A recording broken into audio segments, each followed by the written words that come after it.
What if I were to suggest that you play a key role in the awakening world? And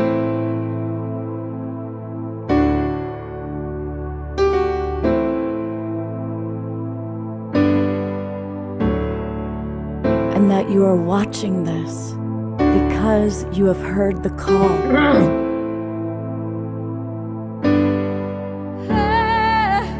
We can start right now by opening our hearts and minds.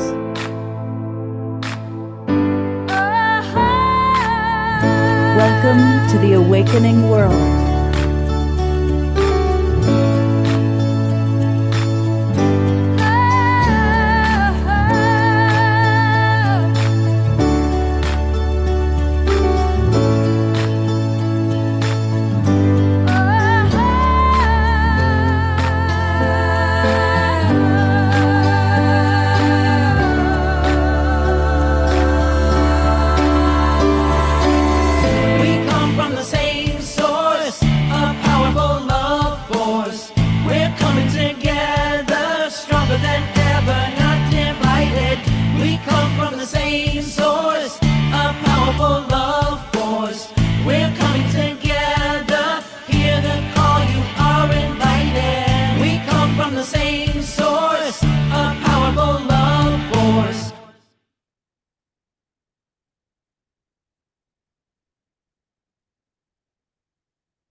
Good evening, everybody.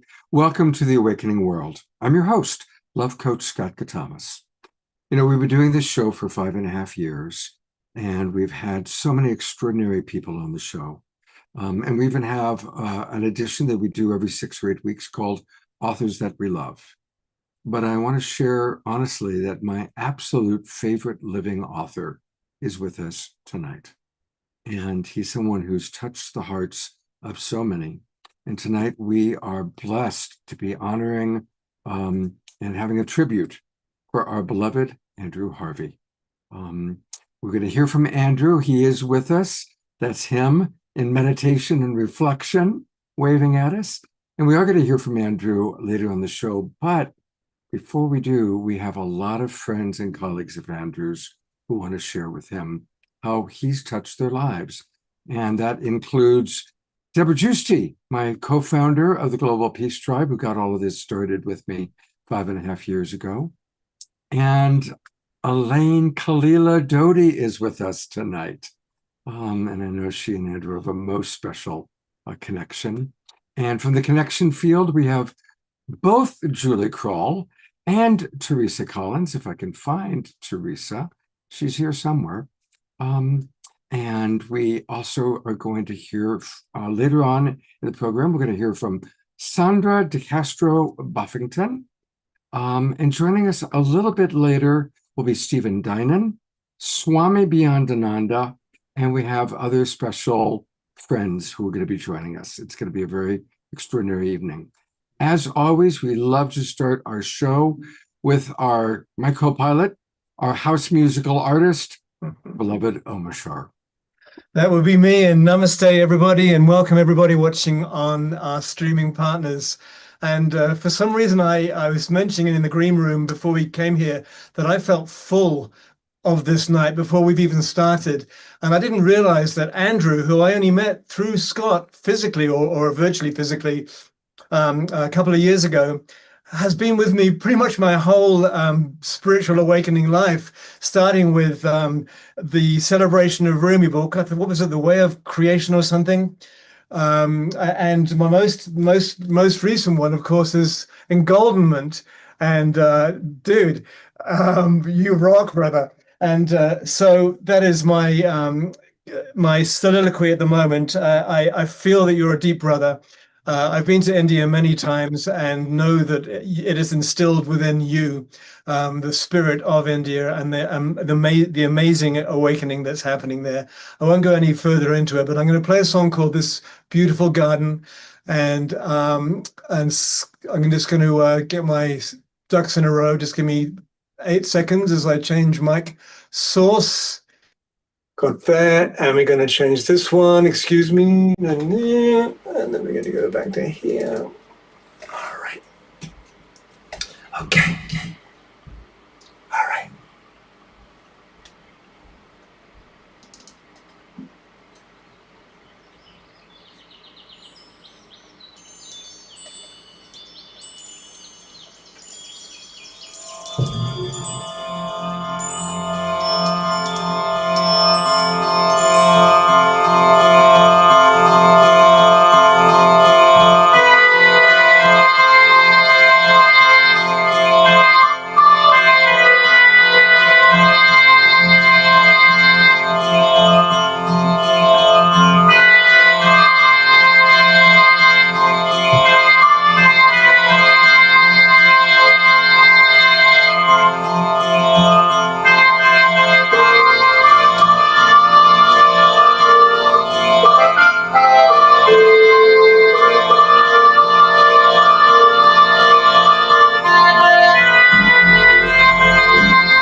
Oh yeah, I seem to remember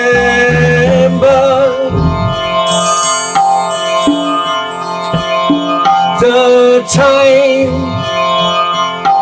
when we all were happy, and my family, we all were together, singing harmonies, my sisters and brothers.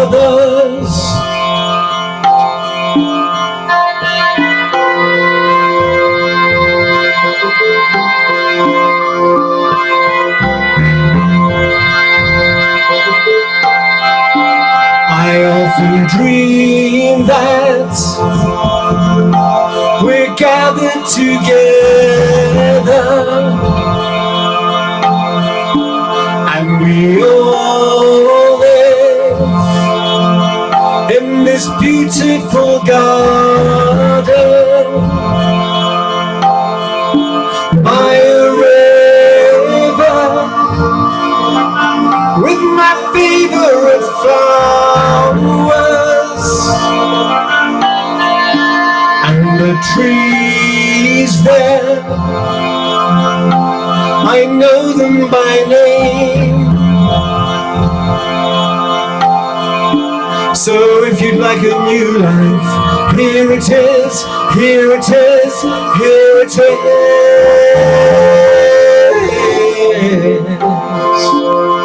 If you'd like a true life, here it is, here it is, here it is.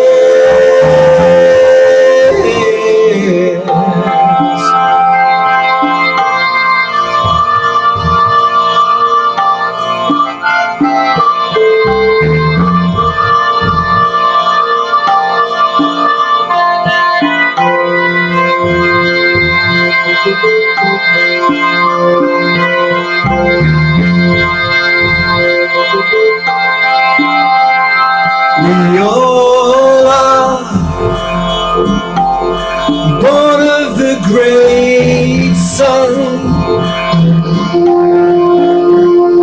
We all are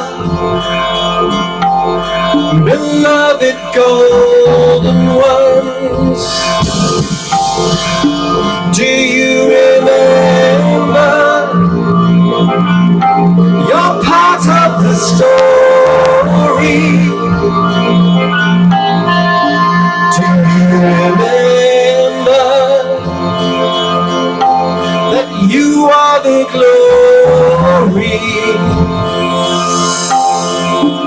So if you'd like a new life, here it is, here it is, here it is.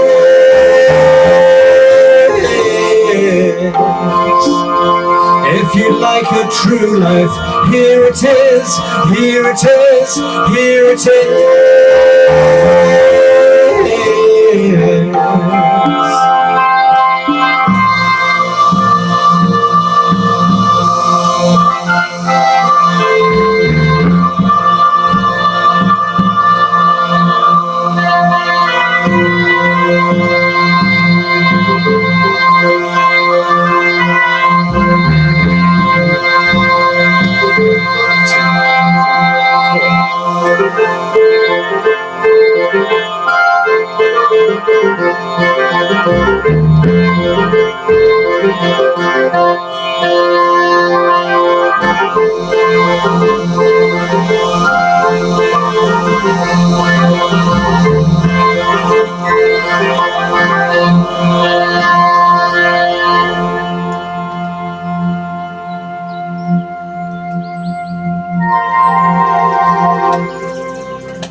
Thank you, Omashar. And I love that video that you put together just for Andrew to bring him back to his beloved India.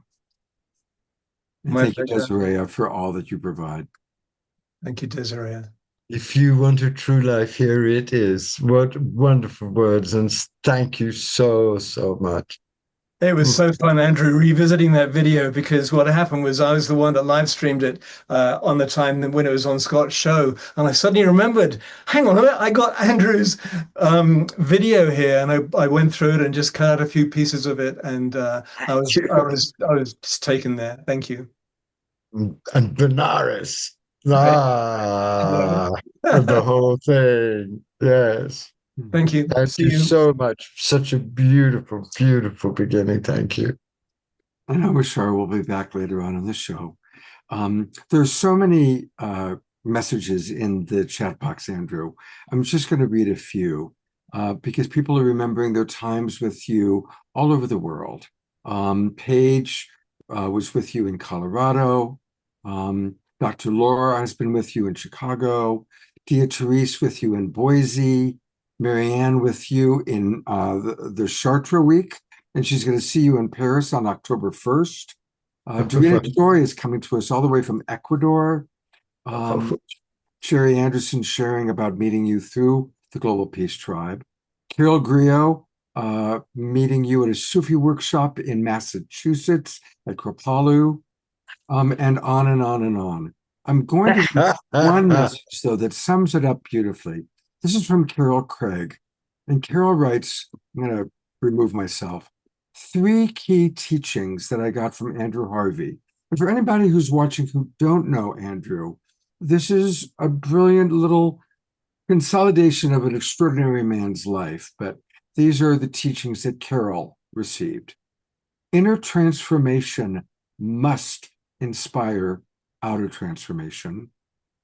Contemplation and activism equals a path of service.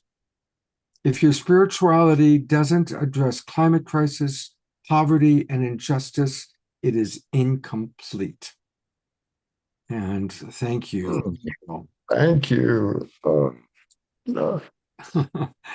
Well, Andrew, there's so many wonderful people that wanted to be here and weren't able to make it.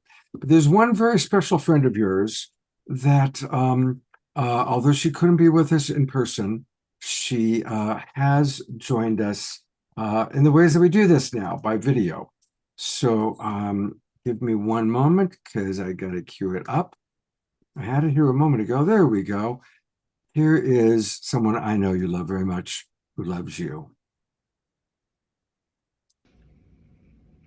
Hey, everybody. I don't know what words would best express my admiration for Andrew Harvey, but I say this as someone who's known him for decades. And his consistency, his power, his intellect, his intelligence, his wisdom, his humor, his love, his compassion. I don't know. I think the more time goes on, both in our individual lives and in our society, it becomes obvious that at a time when there are so many negative voices out there and so many negative forces, when there's somebody who's the real thing and speaks with power as well as grace and speaks into the heart of the matter as he does with his conversation around sacred activism, support that person, acknowledge that person, be there for that person. And Andrew's been through some tough times, and I think it's great that we're all here for him tonight. And I hope he feels everybody's arms around him. And I hope a lot of money comes in to support him at this time of real horror, in his own personal life. He has so much that he can continue to give, and we don't want him to be in a place where just life is so rough in its sort of worldly particulars because of the misfortune that he's had with his fire, etc. So thank you for giving me this opportunity to tell you how I feel about Andrew Harvey. And I hope all of us feel very motivated tonight and inspired to do for him what all of us would want someone to do for us if we had a personal tragedy in our own lives. God bless you all, and love you, Andrew.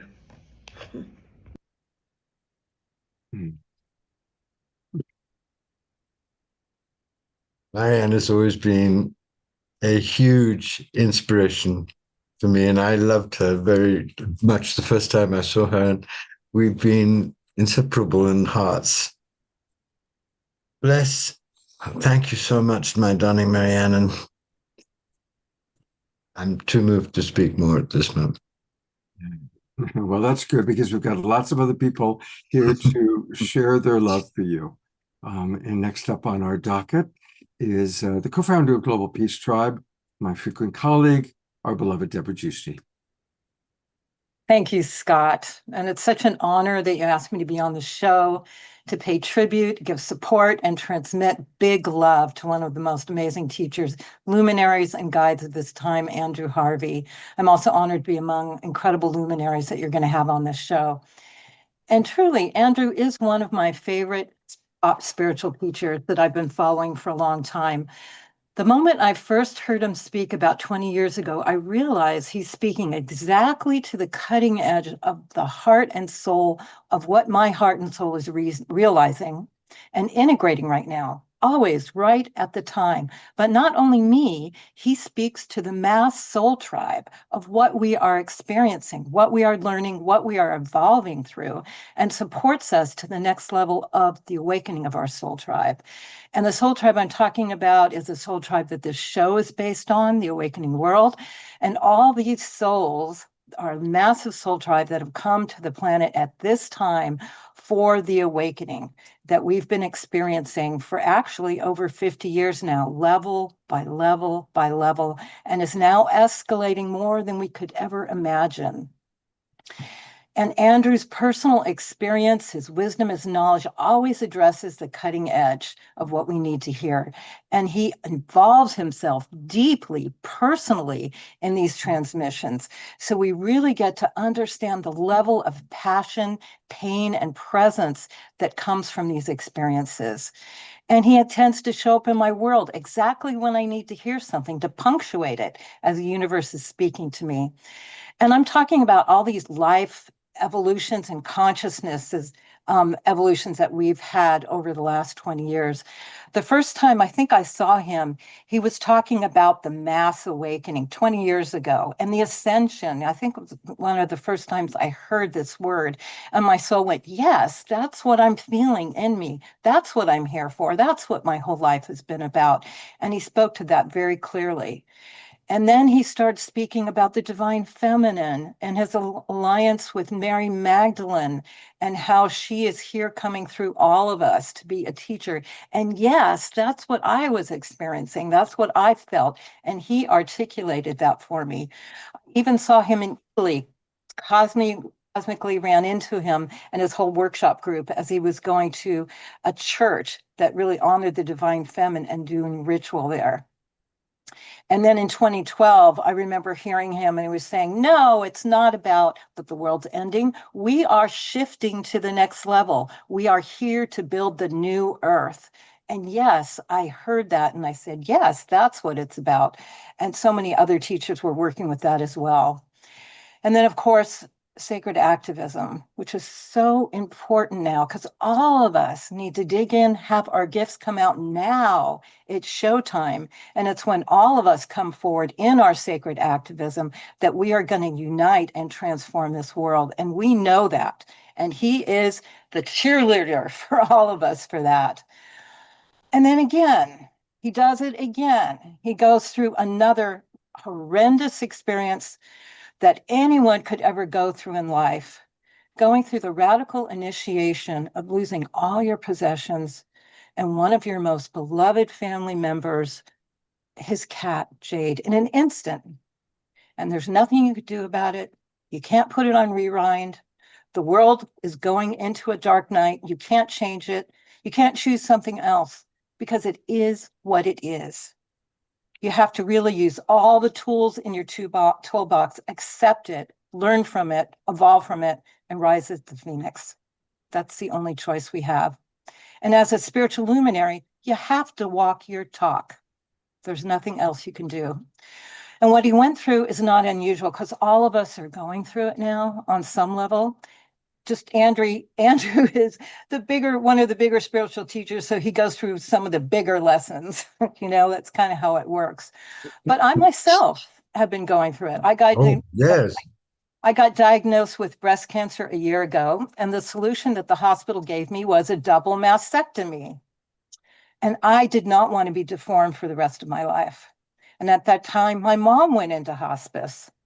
And then recently, my best friend, my cohort, my spiritual husband of 20 years, Jeffrey Adelheid, transitioned. So I understand. We all understand. We all have similar stories. So again, Andrew, you're singing my song. You're sharing what we're all going through. And as I listen to how you share what you've gone through, you shared a few things that are really true for me that I want to share with everyone, that are deep teachings of going through this process where life just hands you a huge curveball and you've got to evolve and transfigure through it. So the 4 things that were really important to me is you've got to learn to receive. Because many of us on the spiritual path who came in with a lot of gifts, we love to give. We feel empowered, we feel accomplished, we feel like we've done something great. But the truth is, it's very important to learn how to deeply receive, which is very vulnerable. It exposes that you're not perfect, and you have to admit that you need help. And the truth is that so many miracles and gifts and help from the divine and our ascended masters and all the guides helping us is coming into us nonstop. And if we don't turn our receiving channels on so we can be total conduits of the divine, we're missing out. We're not allowing the full power and gifts that are meant to come through us as we totally receive to come through us so we can give at a whole new level. And this includes when you're sick, like for me having breast cancer. If I hadn't totally turned on my receiving channels, I would not have abundance that allowed me to get the information and the support for healing and to receive all the love from the community, which I know is a big part of why I've healed my cancer 50%. And I have that documented with one of my spiritual guides. Number 2, understand that everything that happens to you has been arranged by your higher self. It's for your evolution and your growth. And if you're on the spiritual path, you can't take, oh, I'll have that, but I won't have that. All of it, you've got to accept because it's coming from God, source, and spirit. And if you're really, truly committed to the awakening, you need to embrace everything that happens to you, fully embracing as the cauldron of transfiguration. The more you commit to this evolution transfiguration, the more that every cell of your being can embrace and transforms to a whole new level that you never expected, never knew possible. And that's true for me, and I know Andrew has expressed that as well. And that's cool, as well as losing a family member. And so the next one, and then everything that happens, the number 3, everything that happens into your life happens so you can create more good in the world. Okay, so having breast cancer, I would say, caused me go into an incredible up-leveling because I had to fine-tune my health, my education, how I thought, breathed, my spiritual healing, my trauma work, all that. I thought I'd been doing all that work, but no, having breast cancer, I'm like really on target now. And I'm going to share all that because it's an epidemic now. Chronic health disease is an epidemic and we need to understand it. And I'm understanding why so many people are getting cancer and what happens with that. And if you listen to Andrew, he's got bigger plans than he's ever had that are going to be manifesting. And he's getting support from his community to do it instead of being the Lone Ranger, just having the idea and going out there and making it happen. So it all turns around. And the last one is having a beloved family member pass, which is probably one of the most difficult. Andrew with his beloved cat, me with my beloved Jeffrey. And we have to know that a soul picks their time no matter what. And I heard Andrew say that when he'd been communicating with Jade, and I've also been communicating with Jeffrey using my mediums to talk directly to him. It's been amazing. It was her time and it was Jeffrey's time. Even though I didn't agree with it, it was Jeffrey's time. And I got to understand why he left at this time. And because the veil is so thin at this time, they're not leaving. They're just transitioning into another form. I feel Jeffrey as present with me as he ever has. And I know Andrew has said he feels that too with his beloved cat. Yes. And even stronger, Jeffrey was such an incredible, wise, spiritually powerful person. Yes. I feel him helping me more, even more than he did before. So that can happen with our beloved family. And there's so much more teachings and so much more, Andrew, that you're giving to us. So I want to thank you, Andrew, for being the way shower, for being the guide, for being a huge, big mouthpiece of spirit and articulating the important conscious stages of evolution that we're going through in this amazing journey that we're all in together by popping onto the planet all together at this showtime of awakening of Mother Earth and what we're doing. And modeling what it shows to show up when something devastating like that happens. So I'm going to show up with my love for Andrew and make a donation right now to your GoFundMe, because I totally support you. Thank you. Thank you. So much love. Thank you, Deborah. And that's a perfect segue. So wonderful. A perfect segue, because we do want people, this is a tribute, and it's also important for us to support Andrew. I see right at the top, Marianne Williamson just donated $200. And I know that a lot of you are I'm going to see a lot of your names here now that we're sharing it. I just put it into the chat box. Andrew, we go out to about 150 Facebook groups and pages. So Wow. it's people watching all over on all these different YouTube channels and humanities team. So I'm looking forward to seeing a lot of our names, including mine. I'm going to donate in a moment. I know Deborah's about to donate. And for any of you watching on Facebook or YouTube, just go to GoFundMe.com. If you put in Andrew Harvey, boom, it comes right up. This was put together by Stephen Dinan. Stephen's going to join us in about half an hour. So we're going to hear from Stephen. And a lot of people have been asking, because I am getting messages from people going, well, who is Andrew Harvey? I've never heard of this guy. So if you want to learn more about Andrew, go to his website. And his website is his name, andrewharvey.net. And I'm going to very, very briefly scroll through an extraordinary man's life. You can learn all about his amazing time growing up in India and the double cultures of aristocratic British and Hindu. And that started this amazing transformation of this man into somebody who could walk in so many different worlds. In fact, my favorite book by Andrew is called A Walk with Four Different Masters, four different guides. And he walks in so many different worlds. Went to Oxford, of course, studied and, was honored right there. And then Rumi. Rumi became an extraordinary part of Andrew's life. And a reminder that the best-selling poet in America is the poet Rumi. A 12th century Islamic gay mystic is the best-selling poet in America. Now, there's got to be a reason for that, and Andrew has helped us understand that through his books and his writings. He collaborated on an international book. I'm sure many of us have it in our library, the Tibetan Book of Living and Dying. And speaking of books, this is certainly the book that changed my life, Andrew. I've probably bought this book a dozen times for different friends and people along the way. Andrew literally coined the phrase sacred activism. And in this time, and we're going to hear Andrew speak about it tonight, but in this time of darkness, we all need to really embrace our sacred activism.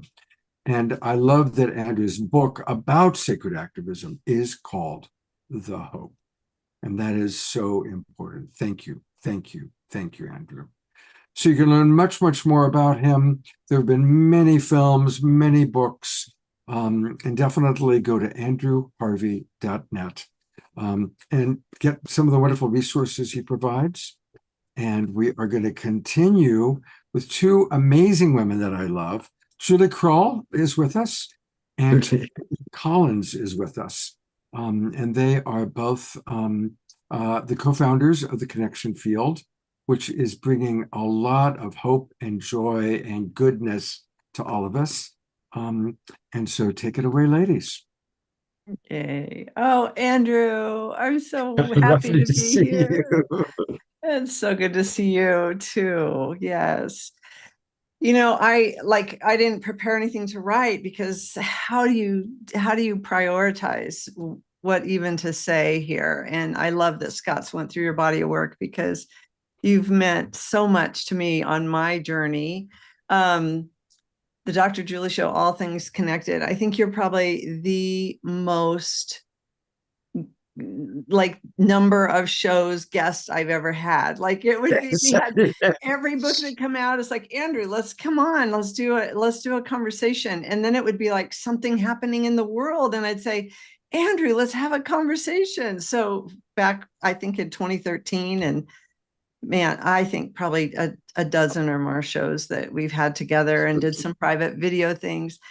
There's several things that I just want to really honor you for, Andrew, and really bring just to everyone's awareness is that you're not just this prolific writer, teacher, poet, but this deep mystical voice inside of you really has come with such bravery and such radical fierceness on the planet. And I just want to share, I've never shared this with you, but before I knew you in person,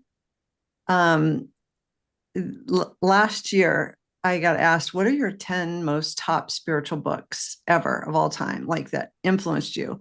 And I went to my bookshelf and the number one, Son of Man.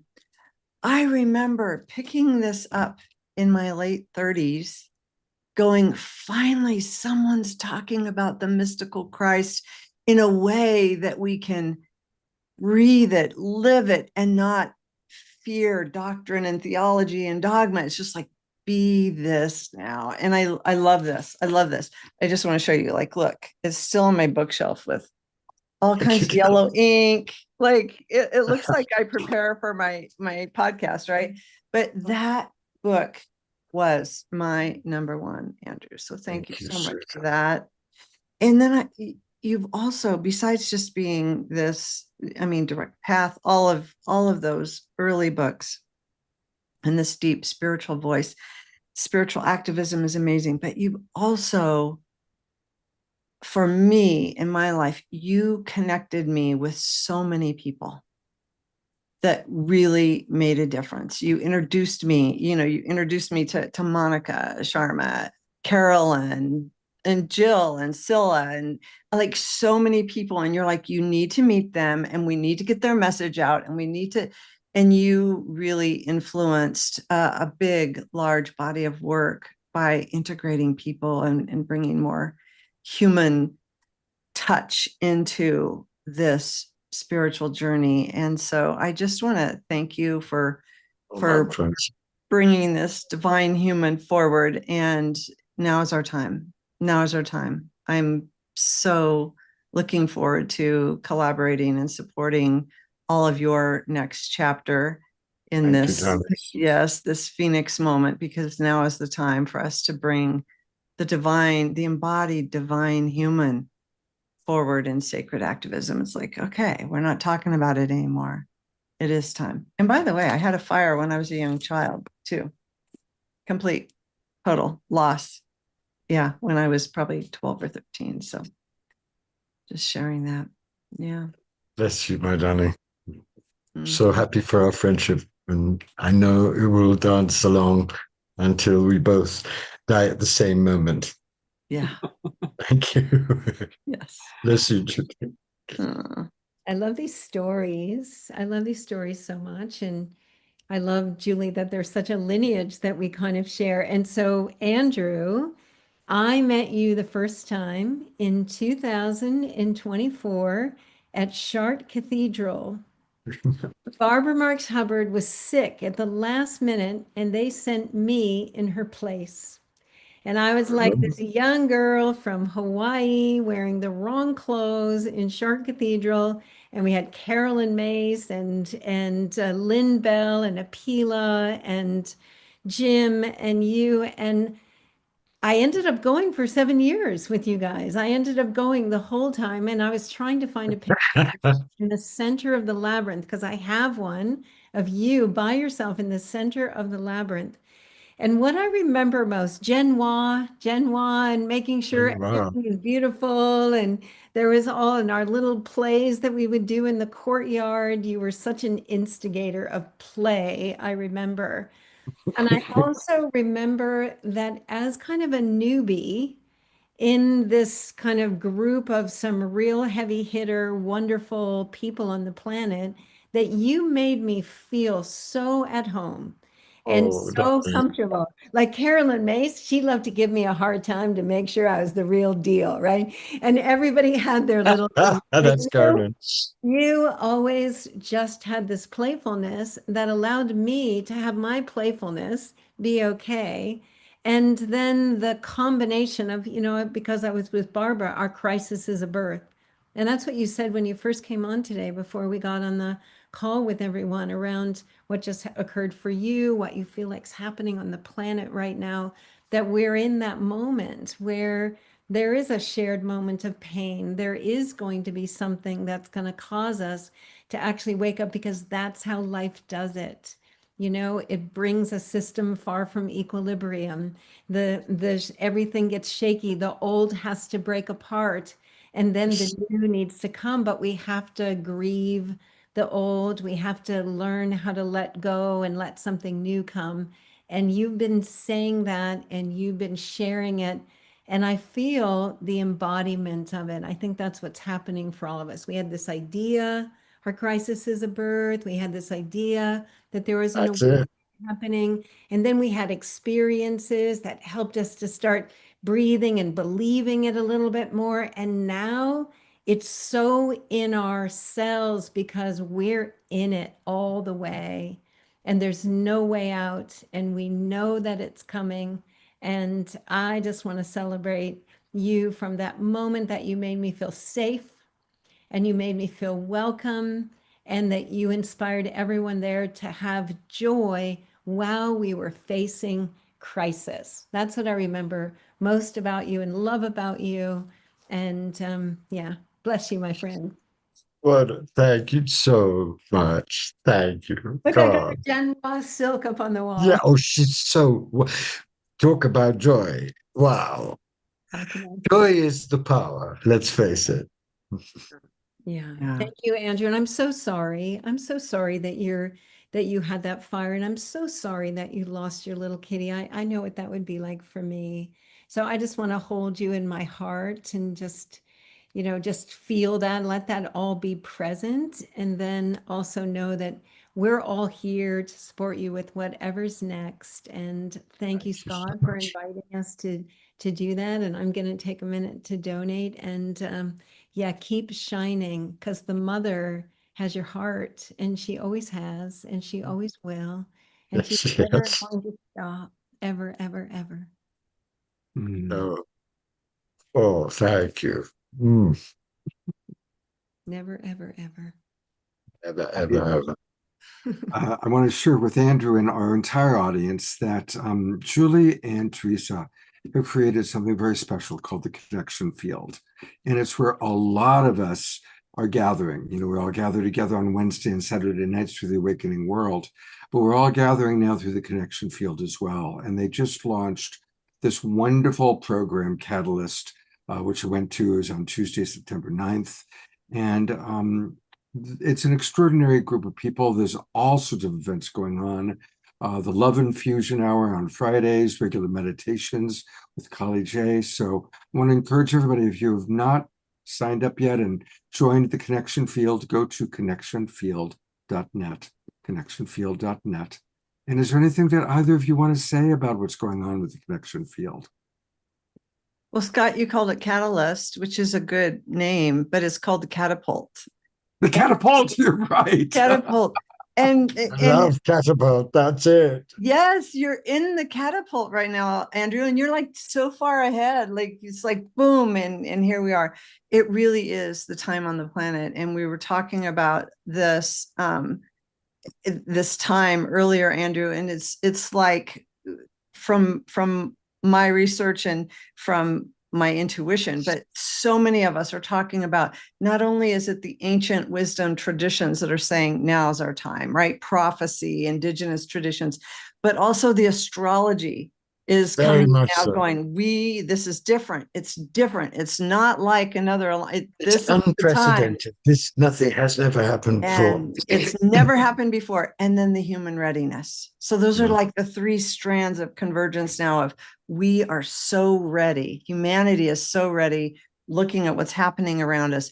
Now is this time for this catapult. So we're going through a 4-month journey, Andrew. And Wow. I want you to come with us. Like I love it. get you into one of those portals. We're doing Of course. 5 portals. Release is the first one. Release grief. We did that on 9/9. It began on a 9/9/9, and this is a 9-year. And we're going through a 1/1/1 in a 1 year with all of this powerful astrology. So we do release, then we're doing remembering our divinity, remembering the codes, remembering the design, the blueprint.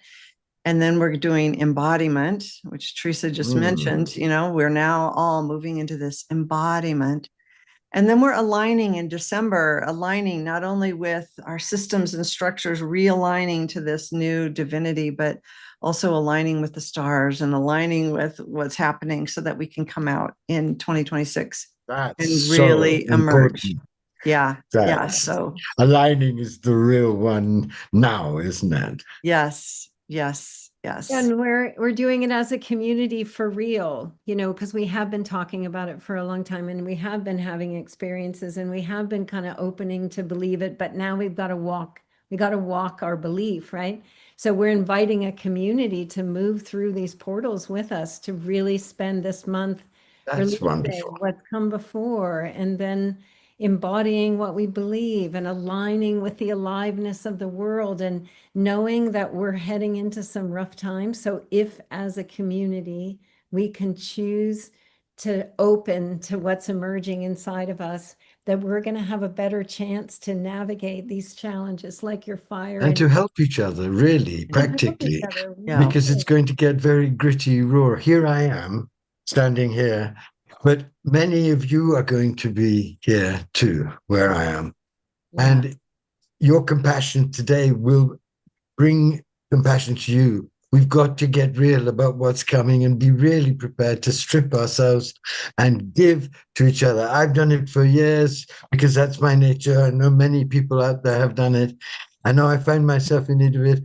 We're all going to be facing enormous difficulties. And if we have a community committed to passionate love in action, then nothing will break us. Nothing will stop. Andrew, you said something really important. That the two pieces of it, of the stripping. The one thing is that this is all about choices. Like we're saying, we're choosing this, and every portal is a choice to step through, to choose alignment, to choose.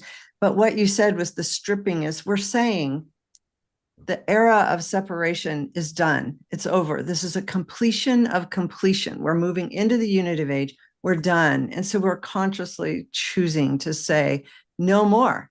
We're going to consciously choose to I do don't this think we're routine. choosing, we're being driven by the divine into it.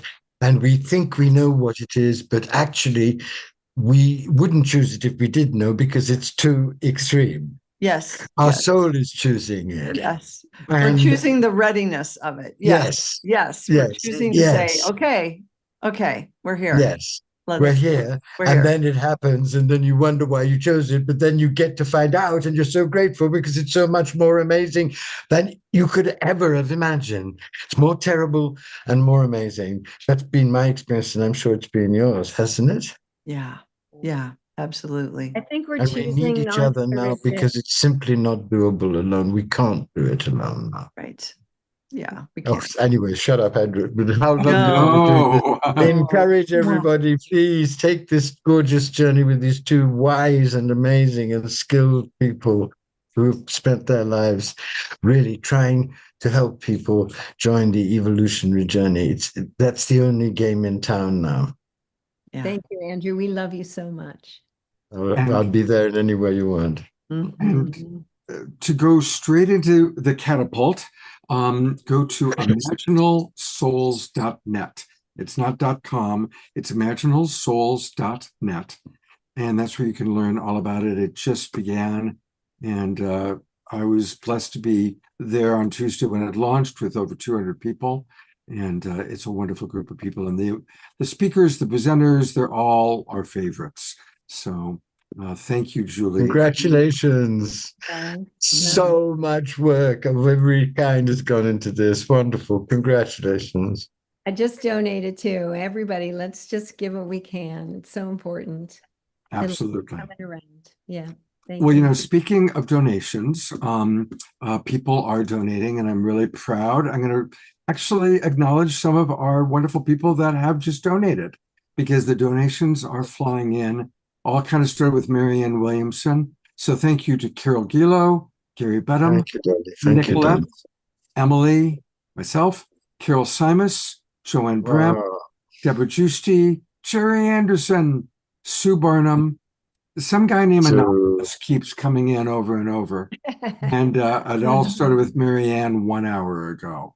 So let's keep those donations. so sweet. And again, anybody watching on Facebook or YouTube, just go to GoFundMe and then put in Andrew Harvey and it'll click right in. Lovely. Well, Andrew, you're a big personality. And you're one of Sorry. I always say that Andrew could read the yellow pages and make it interesting. But our next guest is someone who matches you in her passion and her ability to just make life epic. And so it's my pleasure that she was able to join us. Oh my God. Elaine Kalila Dodi. Hello, my darling. Hello, my darling. How lovely to see Oh you. my gosh, how bizarre. I'm wild and I wonderful. know. Not sitting in your garden, but doing this here. How wonderful. I know. Well, what a pleasure, darling. I want to start, first of all, by extending my arms around you and giving you a huge hug. And what I want to share about Andrew is, yes, of course, we all know he's a brilliant scholar, mystic, writer, talker, passionate mouthpiece of the divine. And what I know about Andrew is he is a damn fine human. He really has the spirit of a damn fine human in his heart. What I have learned from Andrew through having just been in his company and been next to you and just with the laughter and the tears and the ways in which we've been able to share, my darling, is your humanity is so beautiful. And your willingness to allow yourself to feel the terror and to feel the beauty in the one moment and to feel the humor and the desecration and all of it in the ecstasy of what you are able to have the breadth and space for in yourself is where I am inspired by. You truly know how to be a friend. And I can say that because you have been a deep soul friend to me this year, particularly in my dark night of the soul. Jebra, you talked about your illness. I've also been, for the last 4 years, on this epic journey with my health and my wellness. And I am still in it. We are still clearing and detoxing. But Andrew, you really came into my life at a moment where I was really dark. I was really in it, and you were too. And we met around this moment of what I was calling the Magdalene pathway through the apocalypse. And it is in the Magdalene heart that we meet, my love. That is what is true. We are both fierce versions of the Magdalene. And I did have a moment of sitting with you in meditation earlier on today, calling you forth. And I wanted to share this that came through. Oh, darling. I was feeling into the soul imprint of the one known as Andrew Harvey. And this is what came. Lion of the Sacred Heart, scribe of the mystical flame. Andrew comes from the Greek word Andreas, meaning manly, courageous, and strong. But its root, in the esoteric sense, comes from Andrew, who speaks of the inner strength, the strength of the one who dares to walk into the fire in order to bring back the light. It's the name of one who chooses to love over comfort, truth over safety, a spiritual warrior who's learned that the greatest revolution is the revolution of the heart. He walks not as one who is a fighter, but one who is a lover, fierce, articulate, and undaunted. Andrew walks with Christ and Kali in each palm, a mystic of paradox and a lion who weeps. And then we go to your last name, Harvey, my love. And it means battle-worthy, the blazing iron, the ardent. This brings you the fire and the edge, my love, a legacy of those who will not only withstand the fierce battle, but who are forged by it. It's the name of sacred endurance, of one who has walked the burning path of the inner initiation and emerged as a keeper of sacred transfiguration. A name that speaks of one who drinks from the grail and then shouts its truth from the mountaintops. That is who I know you to be. And I am so honored to get to walk beside you. And I know that there are many weavings and co-creations and blessed unions to happen along the way. But truly, my love, you've reached out a hand of such tenderness to me in moments where I have felt really bereft. And for that, there is no true words I can speak, but to say that my heart loves you. And I see you as, yes, this amazing being in the world, but I also see you as the brother that you are to so many. Yes, and that you walk in that fraternité. And there's one last piece I will share about Andrew. It's amazing. You shared this word with me, my darling, when we first met. Yes, you know what I'm going to say, don't you? I do. Andrew introduced me to this word, and he said, darling, you have sprezzatura. And sprezzatura is this gorgeous Italian word that describes an effortless grace of seemingly making something look so easy, even though you know the years of strife and study and work and hard labor that has gone into it. And so, my darling, if there is anyone on the planet who has sprezzatura, it is you. And I mirror you in that, in the nonchalance that you can bring, and the way in which you drop the kabir and the rumi and the this and the that, as if it's just dripping from your being, which it is, and the extraordinary weft and warp that you are able to create with your magic. And so I honor you as all of that, the human and the divine, the mystic and the scholar, and the real level of humanity that can rise in the face of tragedy and see it as what it was, an initiation through the Magdalene heart. I love you. You take my breath away. Not for the first time. Thank you, darling. Bless you. Thank you. I shall cherish that so deeply always. Always, my darling, always. Sprezzatura to you too. Sprezzatura.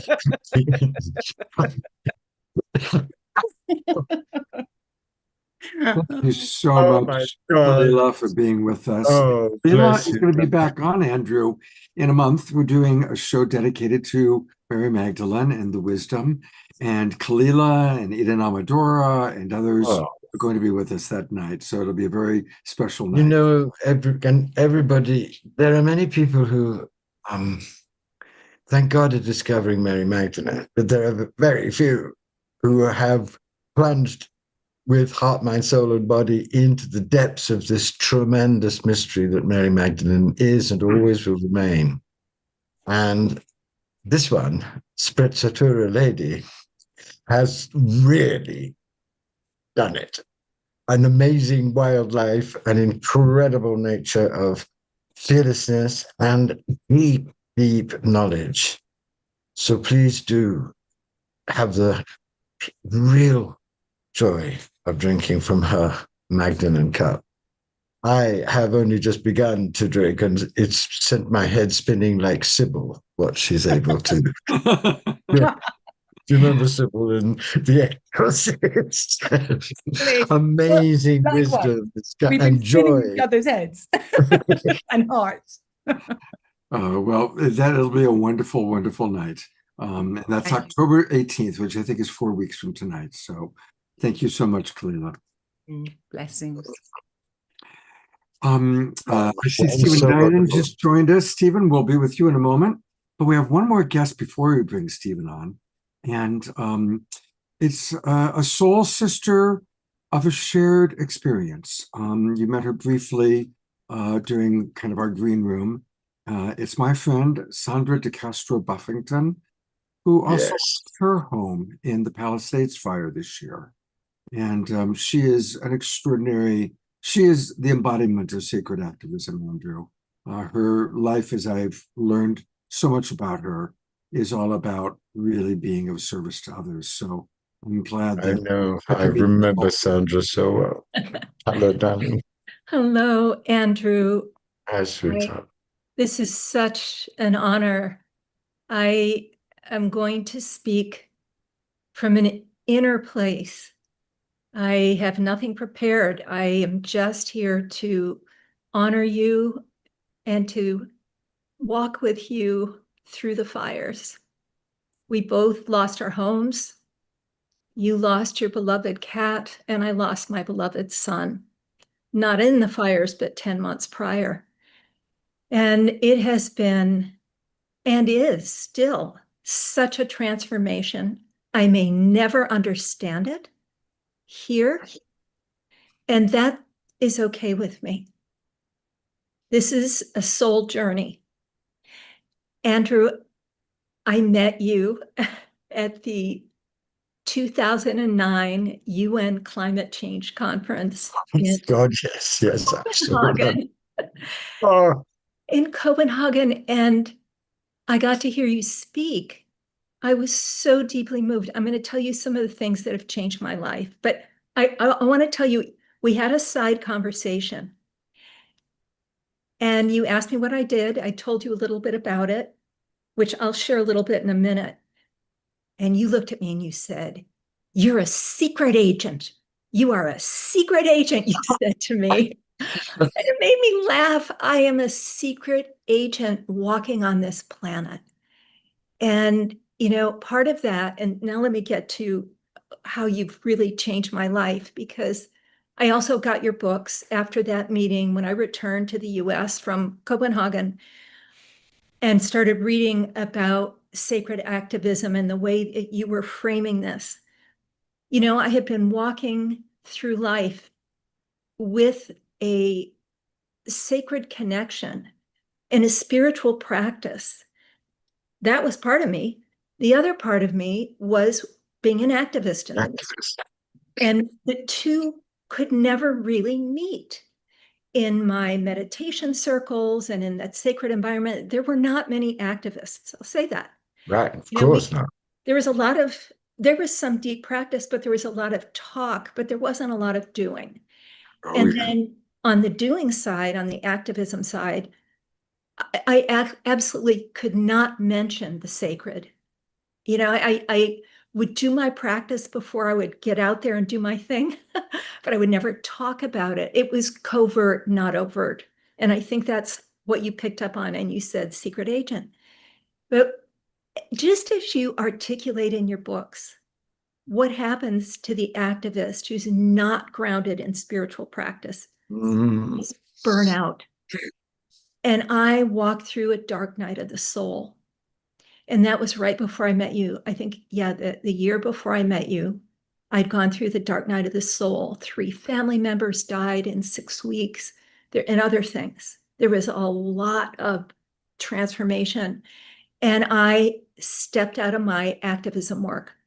And I had this soul call that I didn't understand, but it was almost like a call to remember something that I used to know. It makes me cry. Something I knew so deep inside of me, but I needed help in becoming conscious of it. And you're one of the people who helped me become conscious of that call. And, for me, the whole thing led to the absolute requirement to tend to my inner self first. That's the number one. To connect to power. We all have our language for it, but to spirit, and let spirit work through me, not through the efforting that comes from the ego. It is spirit coming through me. That's revitalizing. That isn't draining and burnout. There's a difference. So I had to get these things in order. And I had to keep going. It wasn't that I didn't get to stop. And listening to the soul say, do your part to unite East and West. I mean, these are the big headlines. Do your part. And I have that inner yes, and then how, and then the total template download. So I knew exactly what to do. And I knew, and it was so joyous. I knew it would happen. I knew I had to raise the money. I had to put the whole thing together, but it had been given to me in such an exquisite way that there was no question that this work was going to come alive and that it was going to unite. In my case, it was India and the US, and also Africa came in. But I have a very deep tie to India. So like you. Anyway, I wanted to be less of a secret agent. I wanted to be more just myself and let that be okay. And, your teachings have given me a way to do that, and a way to talk about it, and sometimes not talk about it too. That's okay. Yes. Sometimes there's too much talk. I'd much rather, sort of be the change, like, put that in action. Let me just, I wrote a couple of notes when we were talking, but back to the fires. My home burned to the ground 9 months ago. My whole town burned to the ground. My entire community. I lived in this beautiful place for 16 years, and in an instant, it was gone. And I heard you say something, not on this call, it was somewhere else. 30 plus years of work burned up. The work's, is still in me, but the physical pieces of it were all there. It's all gone. Yeah. And my son, who, crossed to the other side 10 months earlier, everything that reminded me, every gift he gave me, all the pictures, all the photo albums, that all disappeared too. And I felt initially I had an awakening. This was the day of the fires. And I said, you took my son, you took my home, you took all of my belongings, but I'm still here. And I'm free. All of a sudden, I had this sense of freedom. And I went, oh my God, this is what happens at the moment of death. The narratives all fall away. I'm no longer this, and I'm no longer that. It's all gone. What's there is the soul uniting in this joy, this bliss. And I had that, I went, oh, I have goosebumps right now. And then I went thunk right back down here onto this plane, because I had to have a place to live. I didn't even have a toothbrush. And so it has been this journey, and it is not over. It'll be at least a full year cycle to just come to the knowing, to embody all of the change and the loss. And I wouldn't be here if I didn't find meaning or know that I'll find meaning. That's what drives me in this life, is meaning. It always has. I may not understand it now, and maybe I don't have to, but I do have to find some meaning in it. And so that will take time, so I give myself a full year of that, no pressure. In the beginning, I felt, I've got to get a place to live. I got to get it together. I have to know what's happening. And then I thought, no, you don't. You get to surrender it all. Just surrender. And you know what's happened?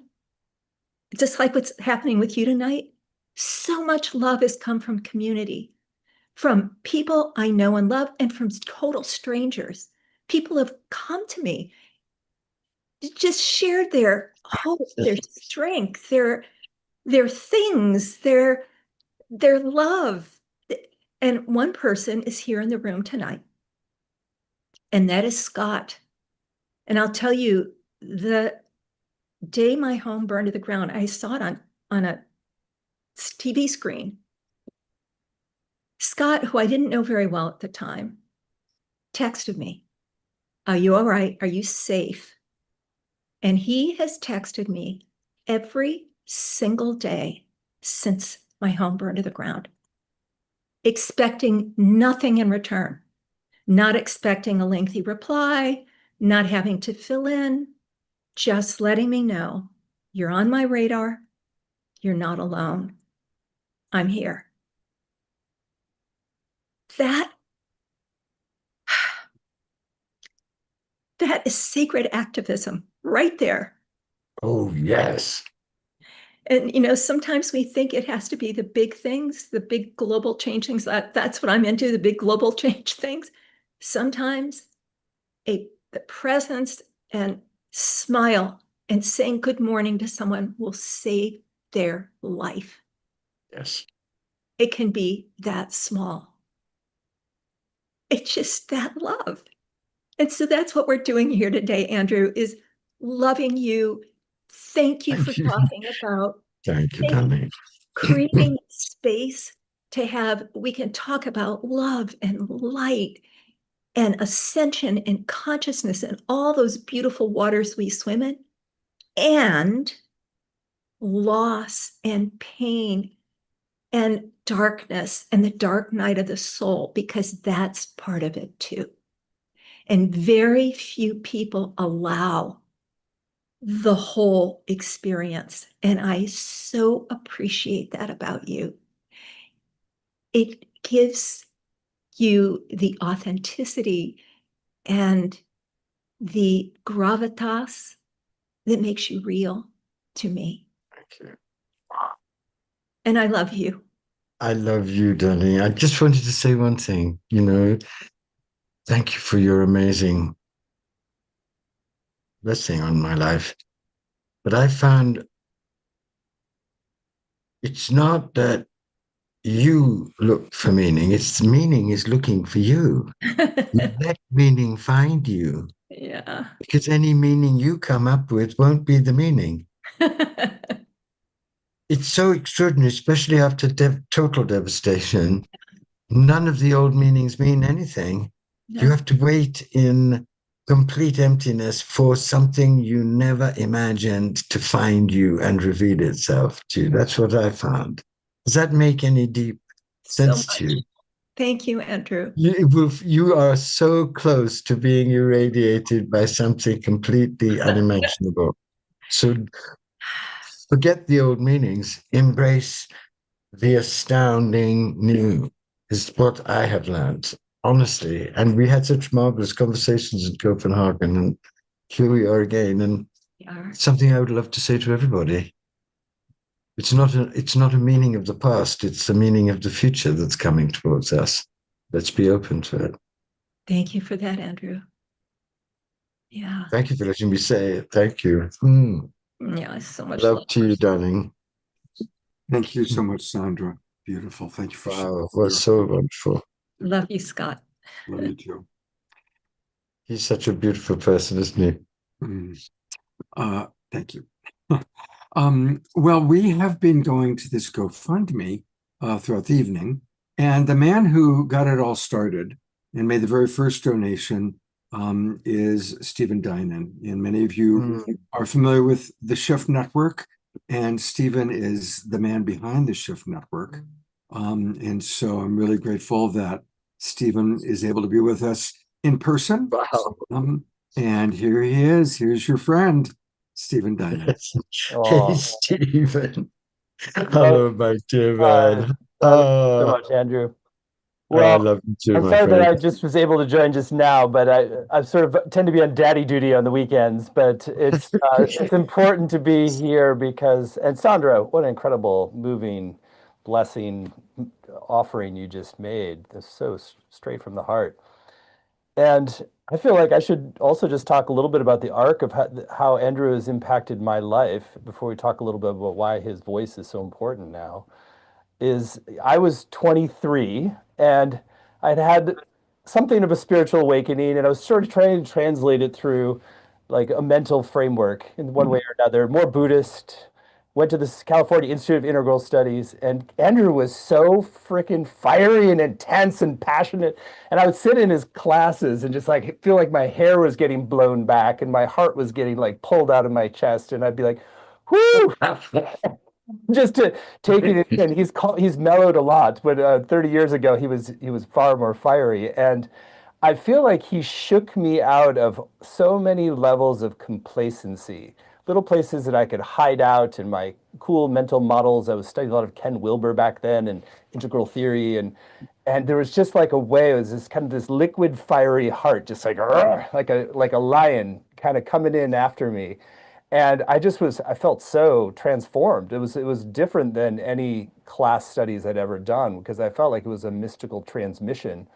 And it really reawakened me to the power of Jesus and Mary Magdalene. I'd kind of turned away from Christianity, turned me on to Sufism and Rumi, and he really had a profound impact on my life. And we sort of lost touch for quite a bit of time, and I had gotten the download that I needed to create the Shift Network. It took quite a while to get it together and get it off the ground. I had to have a few attempts where I did not get critical velocity and had to give up for a little while. And once we got to a year or two in, I was like, I have to get Andrew back into this, and I have to really bring him forward. And that kind of became a new chapter where all of a sudden now I was creating the platform and I was producing things for him. And I still felt kind of in awe of him. And I'd always, frankly, have to sort of muster some sort of courage to even host the calls because I always felt a little bit mute sometimes after he would just blast me with one of those prophetic downloads. And so whoosh, I'd be like, cool, amazing. I didn't know what to say. It was like the hardest hosting I did because I was trying to be authentic, but mostly I'd be like, wow. And so, and Andrew I feel like he continued to call me forward in my role as CEO and voice of Shift Network. And behind the scenes, I felt like we kept deepening a friendship, and even more so, like a sacred mentorship where he would really call me out. And sometimes I would get off the phone with him and I'd be like, wow, I mean, it was some of the most intense conversations, but he would really call me out of my shell in different ways. And one of the things that I really admire so much about Andrew is that he didn't stay stuck in the kind of pedestal role where I had him on this teacher pedestal. And we've really transitioned to where he's embraced me as kind of sacred brotherhood and deep Yes. partnership. And we had a couple of days together this summer that was just exquisite. Like it was a incredibly liberating, empowering. And it took us like 45 minutes to walk from my office 2 blocks to the place we were having dinner because like, he would stop me every like 10 feet and be like, okay, now you need to hear this. And I'd be like, and he would just blast me with this truth force coming through that was so distilled of purity, of like mystic wisdom that I needed to receive.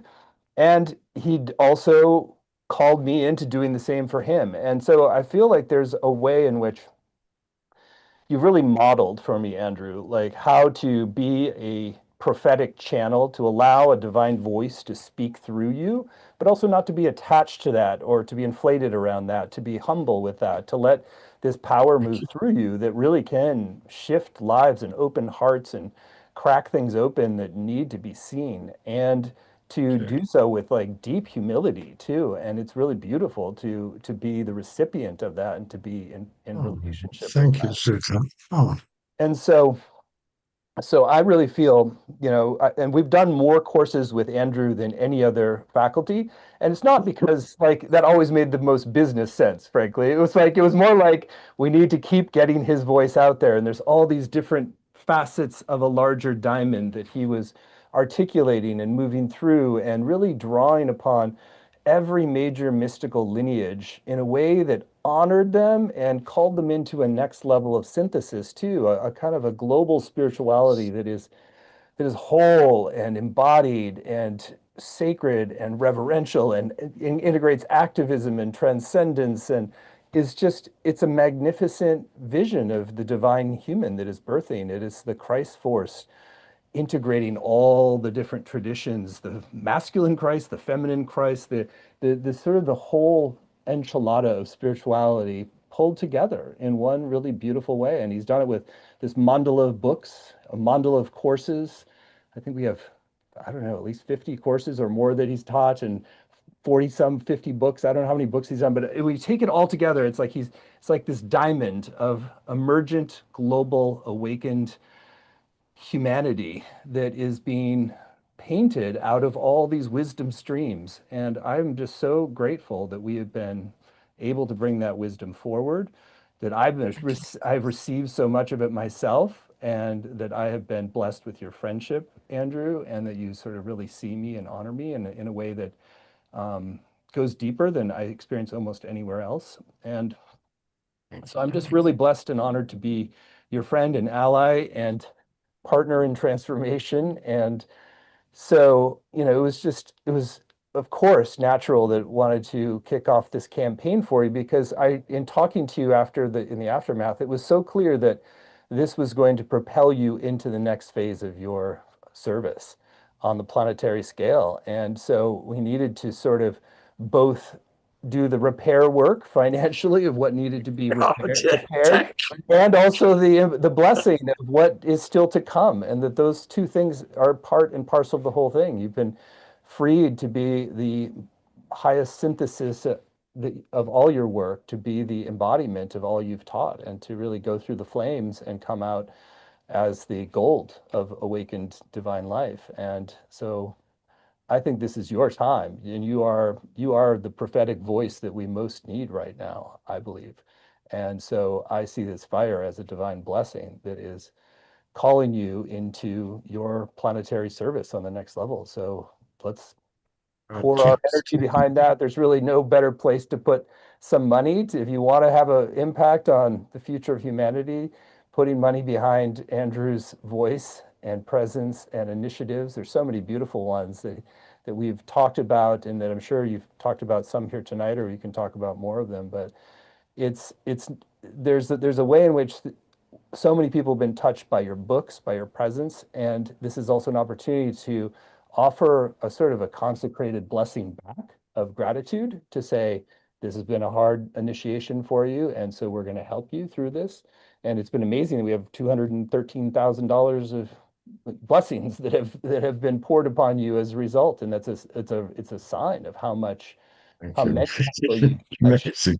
and and how many people recognize that your voice is really even more needed now. So, Sandra's voice was incredible. There's so many people who are going through devastating losses, and to have a voice that can speak to the arc of that from a spiritual perspective and how to go through the arc of a devastating loss or initiation into the shadow, or a real dark night of the soul, and come forward on the other side with the gold of realization, of service. And that's a very important teaching for this moment as we face some of our most intense collective shadows. And so you have been a incredible guide and voice and brother in showing the way forward. So thank you, Andrew. I want to read a few of the True. comments that have come in. We're going to keep you guys up, and Andrew, but go ahead, Andrew, if you want to express something. No, I can't possibly do anything but just say thank you, my dear brother and friend, because you stepped in so immediately and with such love. And our brotherhood is very profound. And I know that together we're going to do some absolutely amazing things as we go forward. What a joy to be with you. Stephen, stay for a moment. I want to read a couple of the comments that have come in. We're getting hundreds of comments, both on Facebook, YouTube, and of course in our Zoom room. Carol Craig writes, Stephen Dinan is also a sacred figure we are so blessed to have in our lives. For a quarter of a century, Stephen, you have had an impact on my life. The Shift Network is an amazing platform, and I'm grateful for your contributions to my evolutionary journey. Oh, very sweet. Sue Barnum writes, Stephen, I appreciate your words about Andrew blowing your hair back with his intensity. Remember him like that as well. And Andrew, thank you for the friendship and mentorship over these many years since she met you in India. This is Sue Barnum speaking. And there's just so many. Bless you and thank you, darling. There's a wonderful poem that somebody wrote from you. Shoshana Bourne has written a poem for you, and I think we'll have her read it towards the end of the show. And I do want to go once again to the GoFundMe, because as we honor Andrew, let's honor him with green love. And again, thank you so much, Stephen. I actually first learned about Andrew's fire by receiving the note from you about the GoFundMe. And thank you to everybody who's contributing. And it's really cool to see how many people are contributing. So sweet. Thank you. Thank so you, much. everybody. God, look at this. Thank you.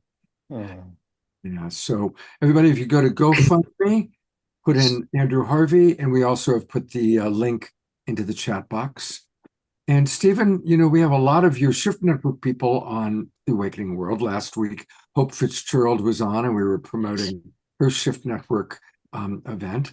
And one of our favorite luminary musical artists, we always have musicians playing. And one of our favorites is Rhea Mana, who's going to be doing a whole program for you. So Rhea has just joined us in soon, yes. Room. And she's going to be doing a whole program for Shift Network, which is going to be wonderful. And congratulations. Welcome, Rhea. Elaine Kalila Dowdy also, yes. Hi, Rhea, beautiful. You're next. Yes, and Stephen, so nice to hear your beautiful words. And Andrew, such an honor to be here in your presence and meeting you. Thank you, sweetheart. I found your book, Teachings of the Christian Mystics, probably in 1998 when I was just beginning my search. And it was profoundly impactful to realize that there were people who walked this earth, who experienced the presence of God and who lived for it. And that became the purpose and the inspiration for my path. And the music I write is imbued with that love I have of the divine and those teachings of the holiness that lives within us. And seeing you here today in this moment and hearing some of what you have gone through, my fervent prayer and wish is for you to feel the wholeness, the blessing, the joy of the Holy Spirit emanating from your heart, and that you live in the fullness where there's nothing lost, and that anything that you have lost be restored to you. And thank you so much. And there's a Thank song. you. Oh, it's my absolute honor.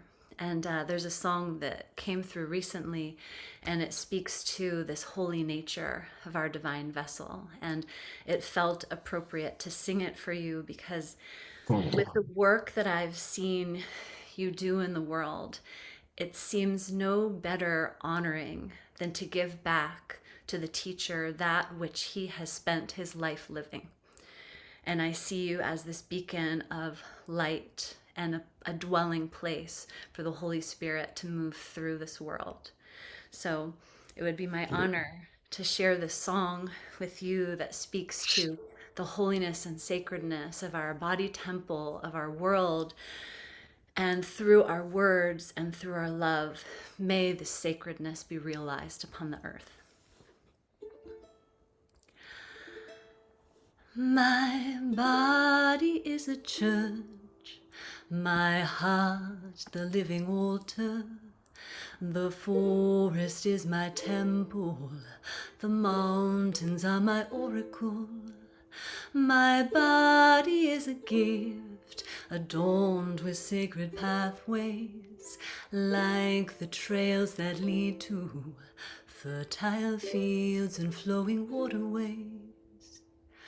My body is a church, holy and miraculous, as is the world around me.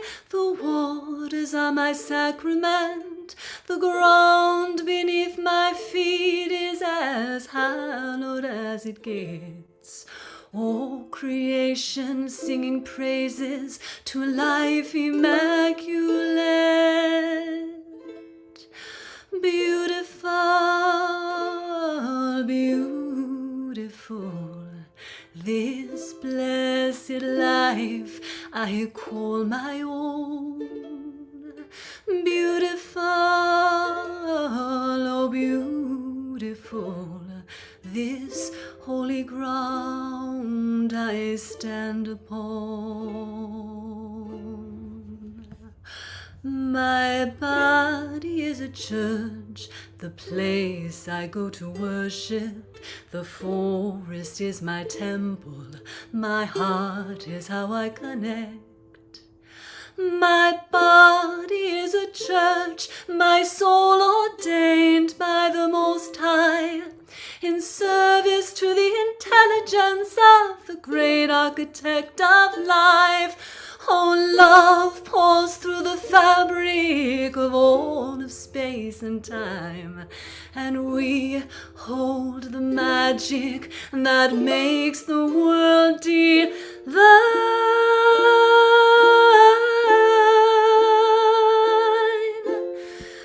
Beautiful, oh beautiful, this blessed life I call my own. Beautiful, oh beautiful, this holy ground I stand upon. Beautiful, beautiful, I am.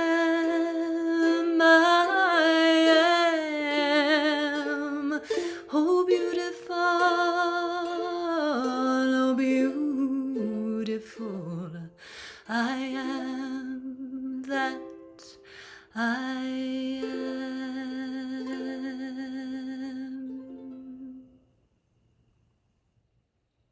Oh, beautiful. Thank you. Oh, beautiful. Thank you. And may you be blessed, and may all that is yours be restored to you, and may you be filled with inspiration and blessings and love and new opportunities and new Thank you. resources, and may your path ahead be laid with the grace of God. And may all of your singing enchant souls open. Bless you. Thank you. Thank you so much. Thank you so much, Rhea. And people can find all of her wonderful offerings, including her new upcoming course with Shift Network, at her name, Rhea Manna, Amanna. And a lot of our global peace strivers have taken her Songkipu school, and I know it's changed their lives. So thank you so much, Rhea. We always love having you on the show, and the chat box is exploding with appreciations for you right now. Thank you, Scott. And thank you, Stephen. My upcoming course in the Shift Network is Singing to the Earth, recognizing the holiness and sacredness of the earth and how we restore it through the power of our voice. And also looking at science and scripture that relates to this idea of an army of singers that has the capacity to shift human consciousness. So we're going to create this unified field to anchor new earth energy through our voices. Amen. So much luck. Amen. Oh, singing is my chief joy in life. I'm passionate about singing, especially opera. So what you're doing is thrilling, really Oh, thrilling to me. amazing. Well, maybe we can sing together sometime. Oh, you wouldn't want it, but if you we have to do it privately, so. Oh. You can sing and Andrew can dance. He's a wild Yes, dancer. I'll dance. There's two comments that just came in. Janani wrote, Rhea's devotional songs have brought me back to God. And Karen S. writes, her Songkeeper's School has been life-changing for me.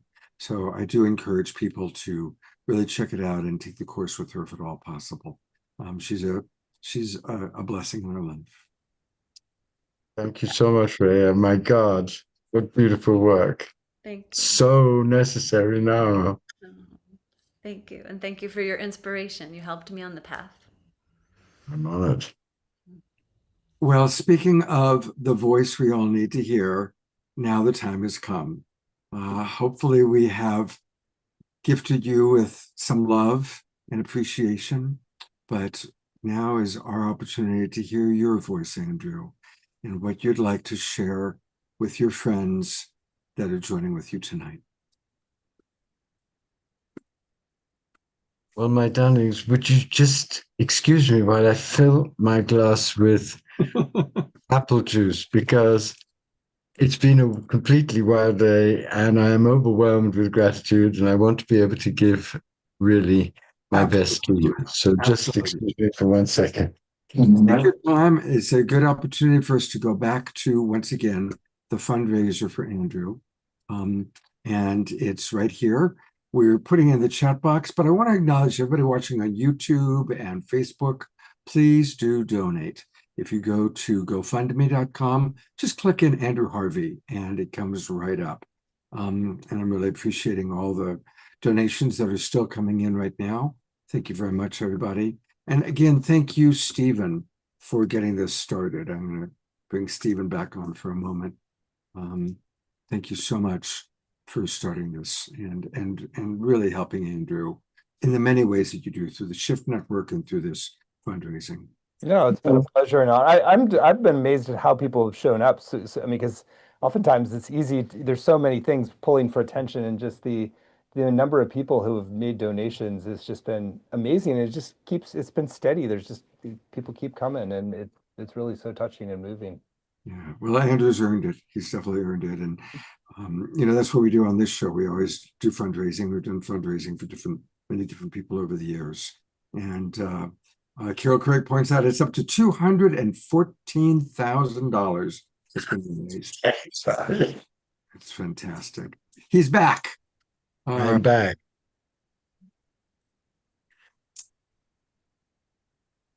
Well, first of all, my dear friends, I am overwhelmed with gratitude and joy and sprezzatura, as my friend Elaine would say, just to be with you all.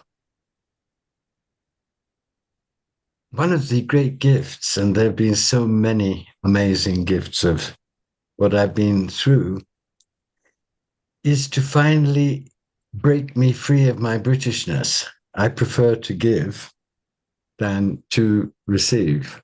I'm better at giving than receiving.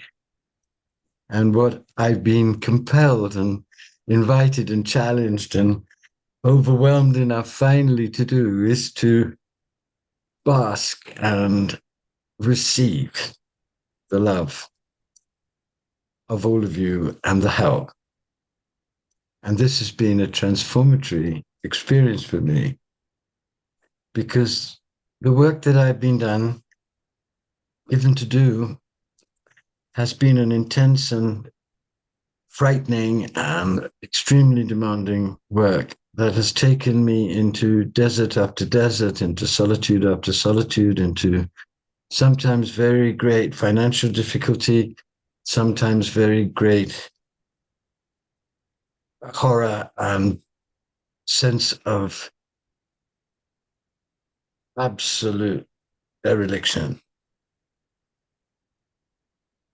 And to know now at this time in my life that all of that was worth it, and to feel in your love and in your appreciation of what I was able to give heals many wounds and calms my soul and prepares me for all I want to give in the last part of my life. At this moment when the world is facing its most extreme evolutionary transformation. So thank you. I'm happier, more joyful, lighter for having had everything taken away, including my inability to receive, my disbelief that anyone would ever turn up because it had been so long and so hard. And what I'm living now is a freedom and a delight that I always had at moments, but now is almost permanently installed.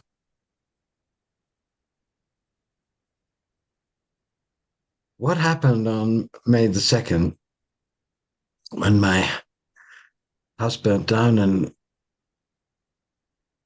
I lost the beloved of my life, my cat, who was far more than what you'd think of as a cat.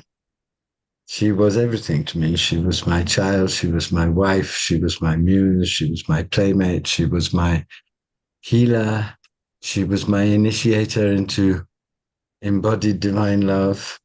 And she was the most beautiful and noble and serene being that I have met in my life. And we had a very deep and ecstatic love affair. And when I stood over her body, which was thankfully unburnt by the fire, and saw her dead, I actually died. And I can't put it any other way.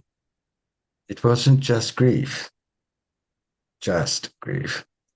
It wasn't just agony. It was the death of one whole life. When I saw the flames belching out of my studio, it was raining, and in front of these strange people who were looking at me rather horrifiedly, I just fell to my knees in the car park in the rain and said, "You can take everything, but please don't take her." And I knew as I was praying that she had died and that I would have to face it. And it wasn't, when I say dying, I mean dying. I mean losing everything. Papers, I lost. The paintings, the money. I'm an old veteran of hard knocks. That didn't mean much to me, not really anything to me. But what devastated me was the loss of a mystical soul companion, a beloved of beloveds, and the loneliness and the grief killed me. But at that moment, and I'm telling you this not to dwell on that experience, because I know many of you have shared that experience in your lives. You know what it is to lose the one that you would build the Taj Mahal for, the one that it's all been for. And at the very moment that I died, this light force violently entered my body and I felt ecstatic, just as Sandra described. And it wasn't the numbness of trauma, it was, I knew, the beginnings of a real naked experience of everything my whole work had been dedicated to. It was an experience of direct transfiguration. And it had come, as it is going to come and is coming in the world, through shattering annihilation. And that annihilation, as we all know, is now everywhere. It's in the growth of fascism in this country, annihilating the American soul, it's in climate collapse, it's in the millions animals facing extinction, it's in Europe potentially on the brink of nuclear war, and Gaza and Gaza and Gaza and Gaza every day on our screens. And it's in all of our direct consciousness more and more as we all wake up to the fact that the crisis is much deeper, much greater than even prophetic beings like myself and many of you knew it would be. For years, I talked about, because I'd experienced the beginnings of it in my life, the way in which a dark night crisis births a wholly new level of divine humanity in you. But nothing had prepared me for this, both in the extent of the savagery and in the extent of the amazing grace that descended and continues to descend and continues to transform my life every single day in ways that I cannot begin to describe. And what this has taught me is that the teachings I gave you, for which you honor me so beautifully, are real. They are a real map to a real process which works through the ferocious union of immense, extreme opposites, annihilation and transfiguration.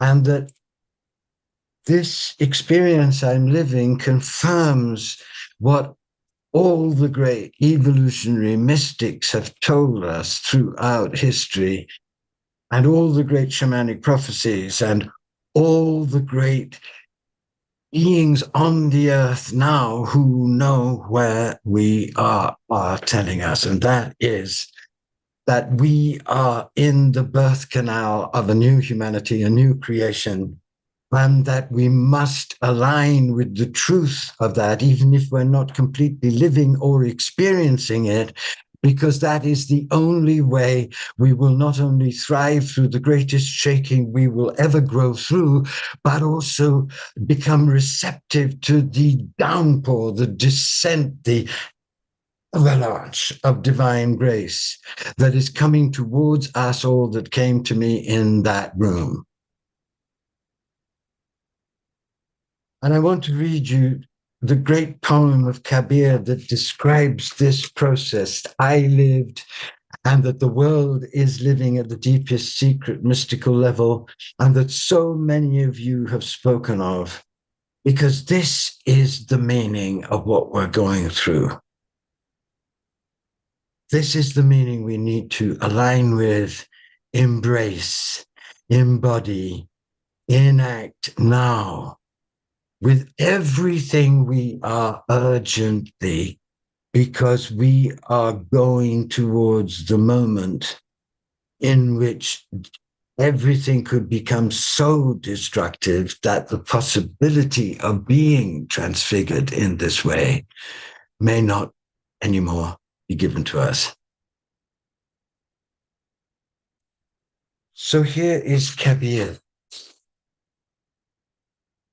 Kabir, the trainer of the Special Forces of Evolution, and my beloved, the Everest of mystics.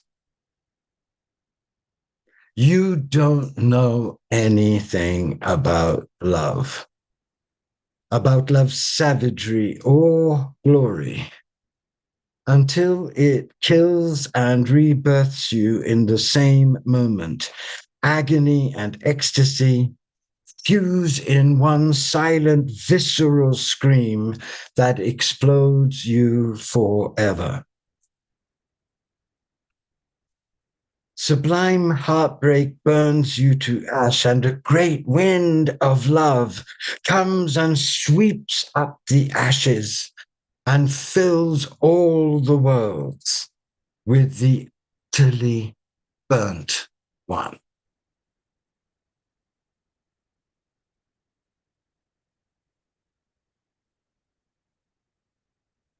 What my work has always been about is finding the great yes that can counteract and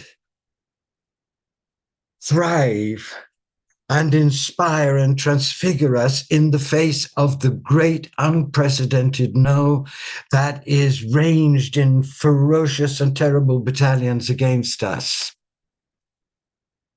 The great yes that we can build inside the depths of our minds and hearts and souls, and inside the depths of the cells of our body, to give us divine peace, power, passion, brilliance, creativity in the face of an unprecedented conflagration and configuration of massively deranging and potent dark forces. From the collapse of the environment to the tsunami of an robotizing AI, to the massacre of millions of species, to the creation of a system which thrives on the desperate poverty of millions of people, to the destruction of the systems that connect the soul to its origin. We have created a machine of annihilation out of our hubris and domination and cruelty and madness and stupidity and vanity. And we all know it. However we deny it, however we ignore it, however we pretend to ourselves that we've got the power to transform it, we all somewhere know that we have created a monster that's coming towards us to tear us apart and eat us and annihilate us.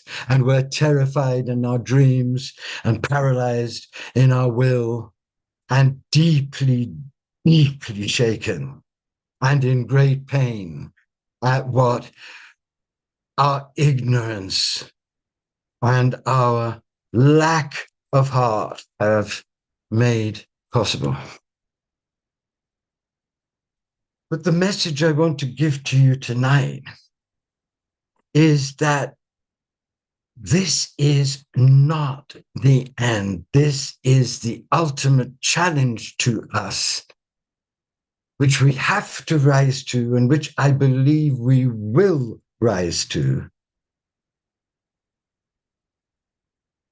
And that is to fuse in our being the two greatest streams of courage and revelation that we have ever been given, to create a yes that can rise like a wild, holy lion or lioness in us, and give us not only the strength to go through this next period, not only the passion, the energy that we're going to need, but the immense creative intelligence, because it can only come from the fusion of these two streams. The one is the stream of sacred activism, the commitment to put love into action and guided sacred action on every level. And the other is the great secret at the heart of all of the great mystical traditions of the world, which is that the ultimate goal of the creation is not to be liberated from it, but to appear divinized from within its own divine heart matter and represent the dream of God, which has always been that we, humanity, should become divine and be able in divine mind, heart, soul, and body, in transfigured whole being, to unite with God and co-create with God and each other in rapture and equality and passion for justice and divine ecstatic joy, a wholly new way of living and a wholly new world. And everything I am going to do now, because I'm experiencing, having done my best to fuse these two streams in my own being, and having been rewarded for that agonizing and gloriously passionate effort that I was driven to do, as so many on this earth are. I'm meeting them all the time. I'm not unique. This is the new being. And I was rewarded for that by the greatest imaginable grace of being annihilated and resurrected, because despite myself, I'd done the work. And that means that now I am begin to be born in the next level of evolutionary life, as hundreds of thousands of people are being born. Some are known, some are hidden. There are many, many, many of us. The birth is here. It's in the middle of the madness. It's in the middle of the death. It's coming through the death. And it needs all of our attention. It needs us to align it with it, and it needs us to support it, and it needs us to welcome its intense demand and beauty nakedly into the depths of our lives right now. Because it is the essential meaning of everything, of the whole of our human history, which has brought us to this moment in which we will either choose to go through whatever we have to go through to incarnate and embody and co-create with our brothers and sisters this emerging, mysterious, fragile, wild, holy birth in sacred activism and in deep inner practice to unify body and soul. We'll either choose to do that or we will die out. But if we choose to do that, we will be given by God, as I have been given in these last 2 months, day by day by day, friendship by friendship by friendship, $10 by $10 by $10, conversations in the streets, miraculous encounters, shining synchronicities. We will be given what we need to go through the apocalyptic fire, carrying the grail, which has the wine of a new humanity in it and the wine of a new creation. And this is not poetry. I'm in a dreary, anonymous little hotel room speaking this to you, and I can feel the flames of love inside me, in you, in this situation, in the path that is opening before us right now, all of us together. No more gurus, only friends, pioneers, helping, sustaining each other, like Stephen has sustained me, and Sandra, who knows what this path is, has championed me, and so many of you.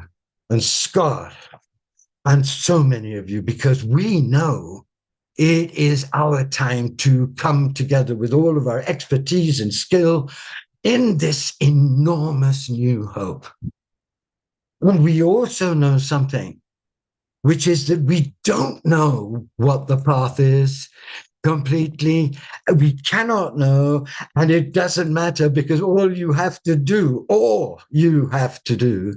is to experience it in your whole being from its truth.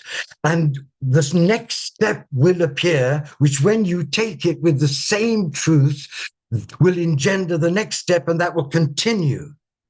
If you think you know the path ahead, you're out of your fucking mind.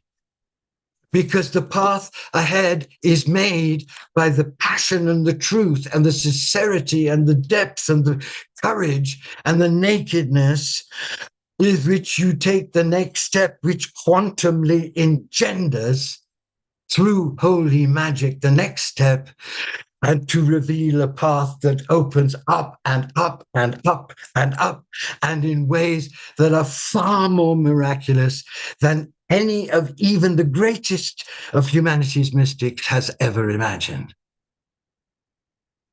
That's where we are.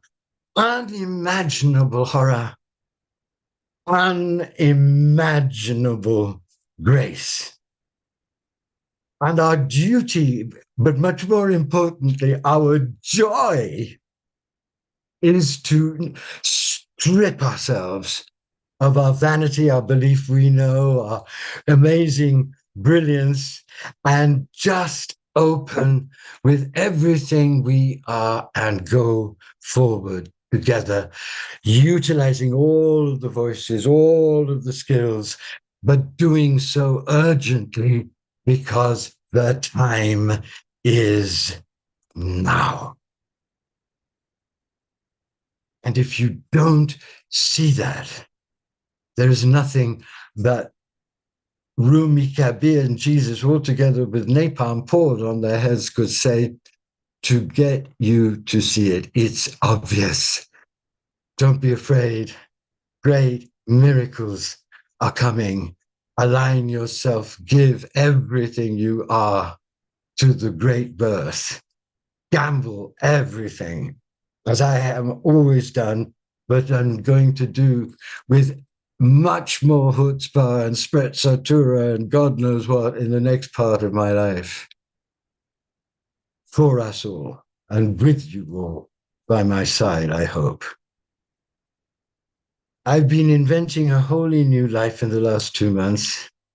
And what's going to happen in my life is that I'm going to ground it in where I was born. I'm going to go back to India.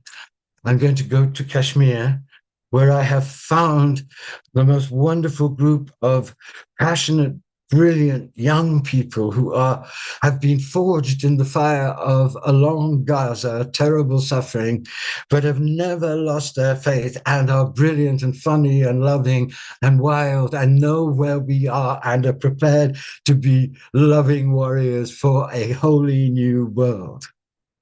And together, we're going to do two things. Very soon, we're going to unleash a website, Worldwide Wanderers, which is going to inaugurate all kinds of sacred experiences all over the planet. And I won't say any more about it to you because it will be launched soon, and I will make a video, and I hope Scott will be thrilled to send it around and to come with me and all of you on these experiences. But the point of the Worldwide Wanderers is to bring the funds and invite the people who can help us establish a sacred center for the birth in Kashmir, in the mountains, because of their infinite holiness, and because Kashmir was a place where Hinduism, Buddhism, Sufism, Christianity met in an explosion of mystical passion for 7 centuries and left this enormous, potent, sacred energy. And that center is going to be called the House of Nothing. And it's going to be for all people, all beyond all religions. It's going to be a place of freedom where all the healing modalities, all the philosophies that are really contributing to the birth, and all the authentic teachers. One thing about the life I've led is that I've met the authentic teachers, and they've already said, and they're going to come and they're going to teach, and we're going to record, and we're going to help people all over the world as we go through the next level of atrocious crisis, keeping our eyes always on the sun of the great birth and pouring out all the linked forms of knowledge and love and experience together that will give humanity the inspiration for that birth. So that's the vision. It's already started. And when you donate, my beloved friends, you're not donating just to restoring this old guy with sciatica back to some kind of decency where he could die. You're actually helping someone who has been reborn, rebirthed, given the map for the next step, realize with amazing people all over the world who love me and whom I know and who are with me and who are themselves authentic teachers of the birth.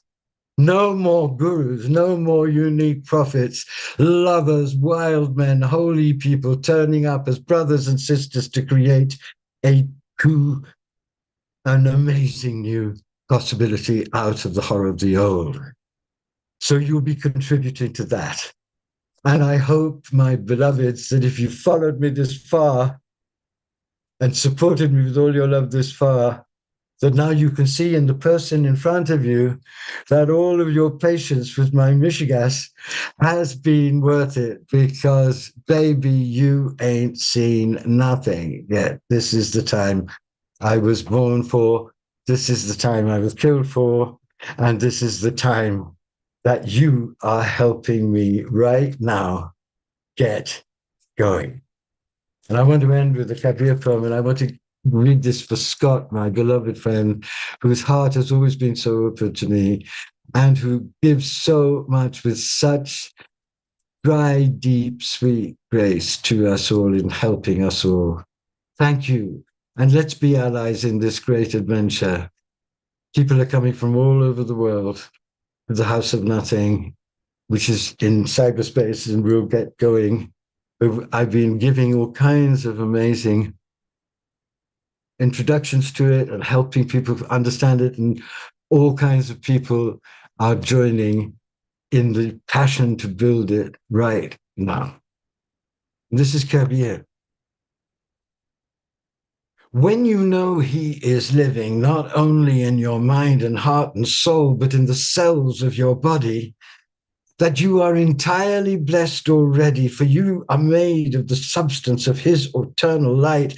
When you know this, because the experience of it never and cannot abandon you, even for a moment, then you know only one duty: to live it as gratefully as you can, to do everything you can, to help others believe without doubt that this amazement is also their secret, and to act incessantly, inwardly and outwardly, in the name of making its miracle real in every realm of the burning world. Whatever happens, whatever others believe or say about you or receive what you offer, whether the world transforms and survives or not.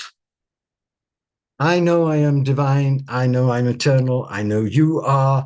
I know this birth is real. I know it's being born in me and in so many other people. There is nothing else for us to do but to give our all resources of mind, heart, soul, and money, and brilliance and intelligence together to co-creating it with massive, wild generosity right now. And if we do, we will experience, all of us together, what I'm beginning to experience. And you can see it, you can feel it. A tremendous freedom, a tremendous joy, and a tremendous certainty far beyond reason that the game is far from over. In fact, the real game is now beginning. So I love you. Let's do this together. Let's tune each other. Let's dance. Let's give much more than we've ever thought of giving. And let's believe what is here is real. Thank you. I'm going to go to gallery view for a moment, and let's just send our extraordinary love and appreciation first, just energetically, holding the vision for Andrew's great sacred next chapter, safe travel to India, his next step. And absolutely let us know, Andrew, what you're doing. Come with me. Come with me. Absolutely. We will ride with you into the apocalypse. You're essential. We can't do this alone. You are the ones we love and we want to do it for and with. It's a dance together, isn't it? Absolutely. As Stephen just said, you are a blessing for us all, Andrew. Thank you. There are so many comments, and I'll send you the chat box, Andrew, so you can read it. Oh, bless you. Let's all right now, the two things. Here is again the fundraising event for Andrew and for his holy, sacred vision that we all want to be a part of. Please contribute. Please contribute. When Andrew first came into into our Zoom room before the show started, he suggested a piece of music that he wanted us to play. So I'm going to play this music. It's a wonderful. 7 minutes. Anything you want to say about it, Andrew, since it was your suggestion? No, I'm sorry, my darling. I just wanted to say, look, this is transmission from a broken, wild, holy, grand African-American woman, Marva Wright, being through everything, the Black Madonna, singing, "What a Wonderful World." And it moves slowly, so let it soak, and then you'll see what happens. And it's the last part that is the cry of the birth, the scream of exultation at realizing that the birth is real. Let it pierce you and expand you. Here we go.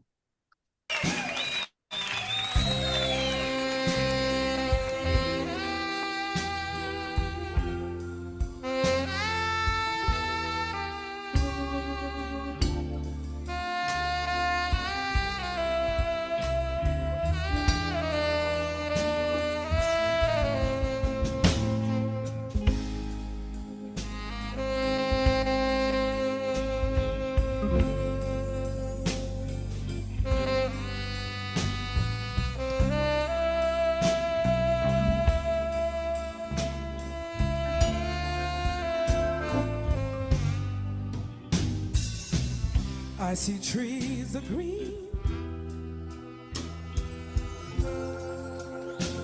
red roses too. I see them bloom for me and you. And I think to myself,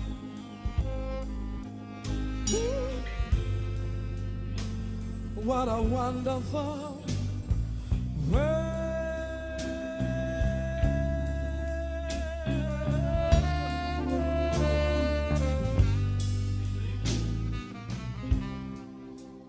I see skies of blue,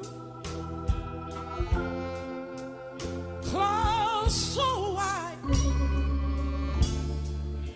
brightens the day, yes, in dark, sacred night. And I think to myself,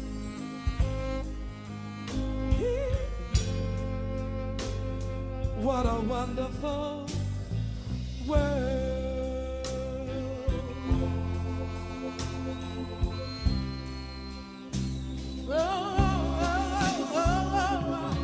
The colors of the rainbow,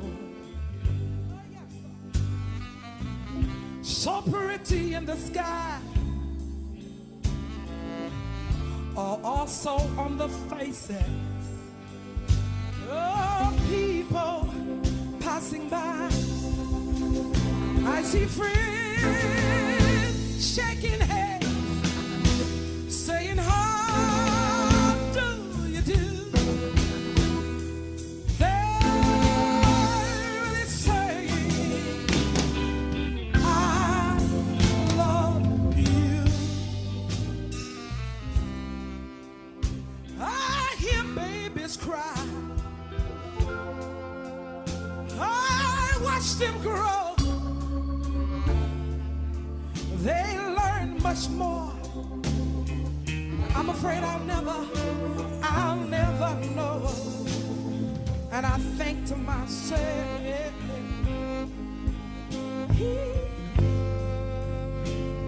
what a wonderful world.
Ladies and gentlemen,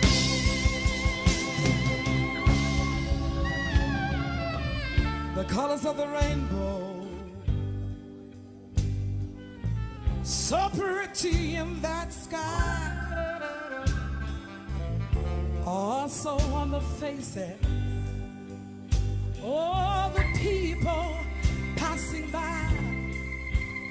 I see friends shaking hands, saying, how do you do? They're really saying, I love you. I hear babies cry. I watch them grow. There's much more.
Oh, Andrew, you know, the power you feel in hearing her voice with that amazing song is the way we feel listening to your voice as you carry us forward. It's the same level of profound respect and appreciation for a voice that we need to hear at this time. Thank you. Bless everybody. Thank you for giving me such love and courage. It's been amazing. Bless you. Thank you. Thank you. Thank you. I'm going to go to gallery view one more time where those who have their cameras on can just send love and appreciation. And thank you, everybody, for being with us tonight. Thank you to all of our presenters. And there's so many wonderful things, Andrew, written in the chat box. I'll send you the chat box for you to just kind of enjoy. And thank you, darling. Absolutely. We love you so much. I love you back. Wow. Well, this is where we usually do our Global Peace Tribe announcements. Two that I want to mention. One is that for those of you that are new, that maybe are new to the Global Peace Tribe, join us. This is a great time to come on board. We are about to start our autumn season. And so when you register, you're going to get the Zoom room links to all of our shows for the rest of the year. We do 2 shows per week. We do a show every Wednesday night, a show every Saturday night. And honestly, every show is beautiful. Extraordinary people, amazing musical artists, amazing luminaries.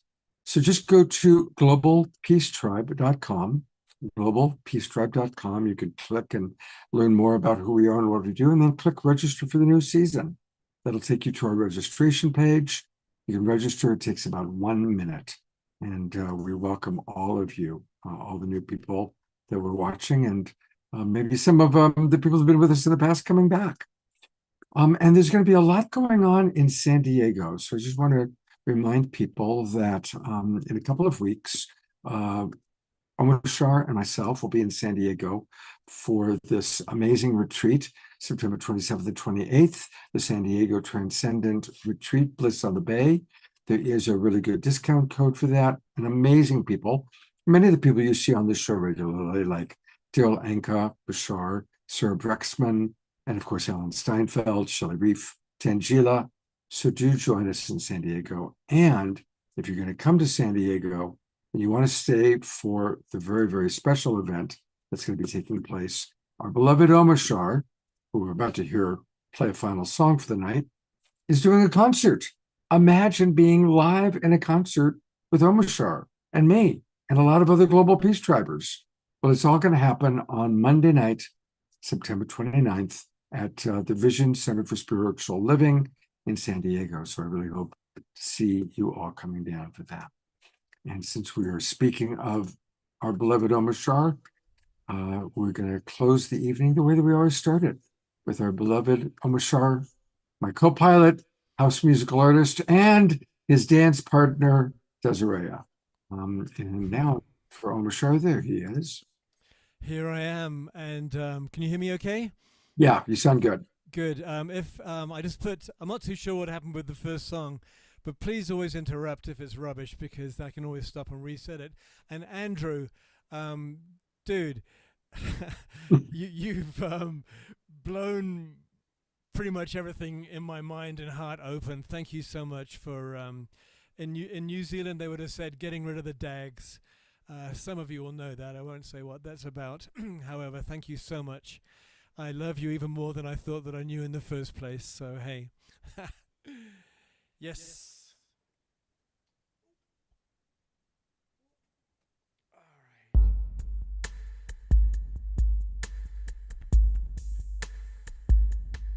Are we good? You sound good so far. Yes.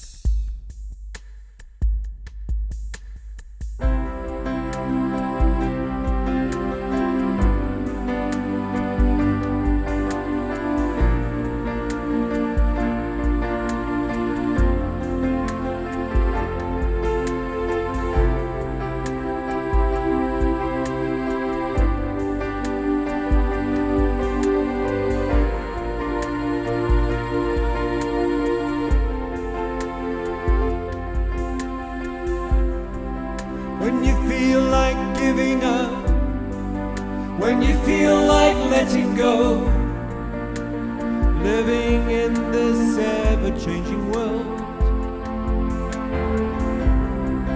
when it seems that all is lost and you don't know where to turn, the future seems so very far away. So just know there really is a plan. The sun will always shine, and with your hand in mine, all heaviness fades away. The love in our hearts will melt the darkest day.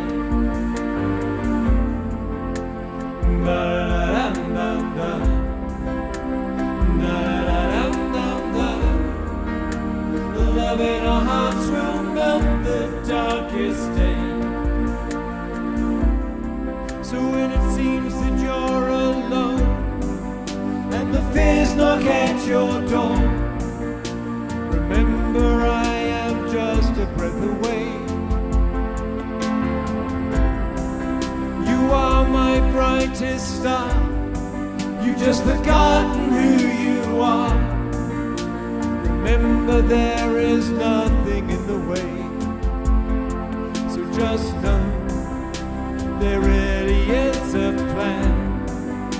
The sun will always shine, and with your hand in mine, all heaviness fades away. The love in our hearts will melt the darkest day.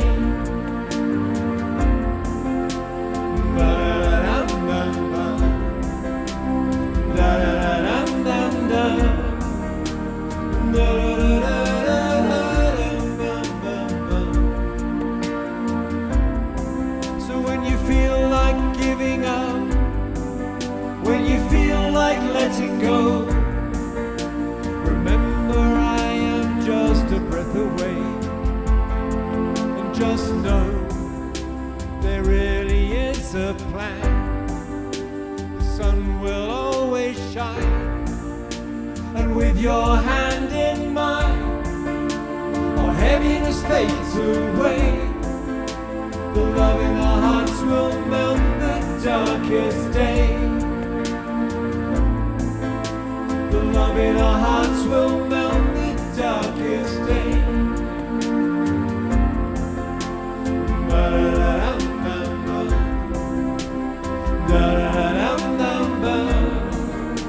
The love in our hearts will melt the darkest day.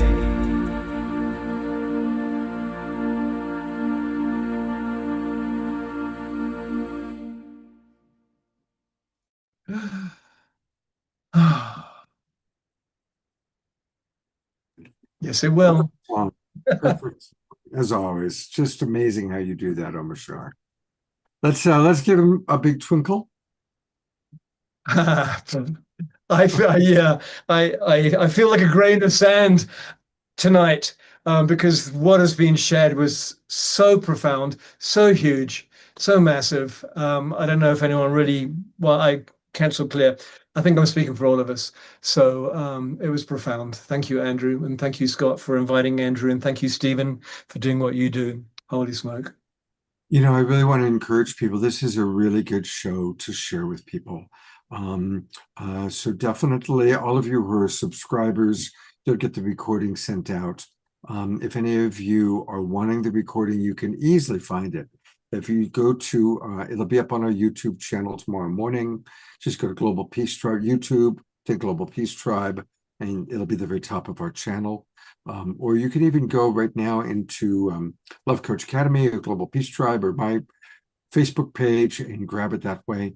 But this is really a show to share with others. And of course, as you share it, please do share the link to where people can support our beloved Andrew. Thank you very much, everybody, for a beautiful evening. I recognize there were so many wonderful things that people wrote. And Shoshana, I see you raising your hand. She wrote a beautiful poem. And so save the chat box, everybody, because there's a lot of wonderful things in there. And I'll be sharing the chat box with Andrew. Thank you. Hope to see you this Wednesday night. We have another wonderful show coming up on Wednesday night. And until then, tomorrow's Sunday. Let's make it a sacred Sunday by choosing to see the devotion and the divine in all.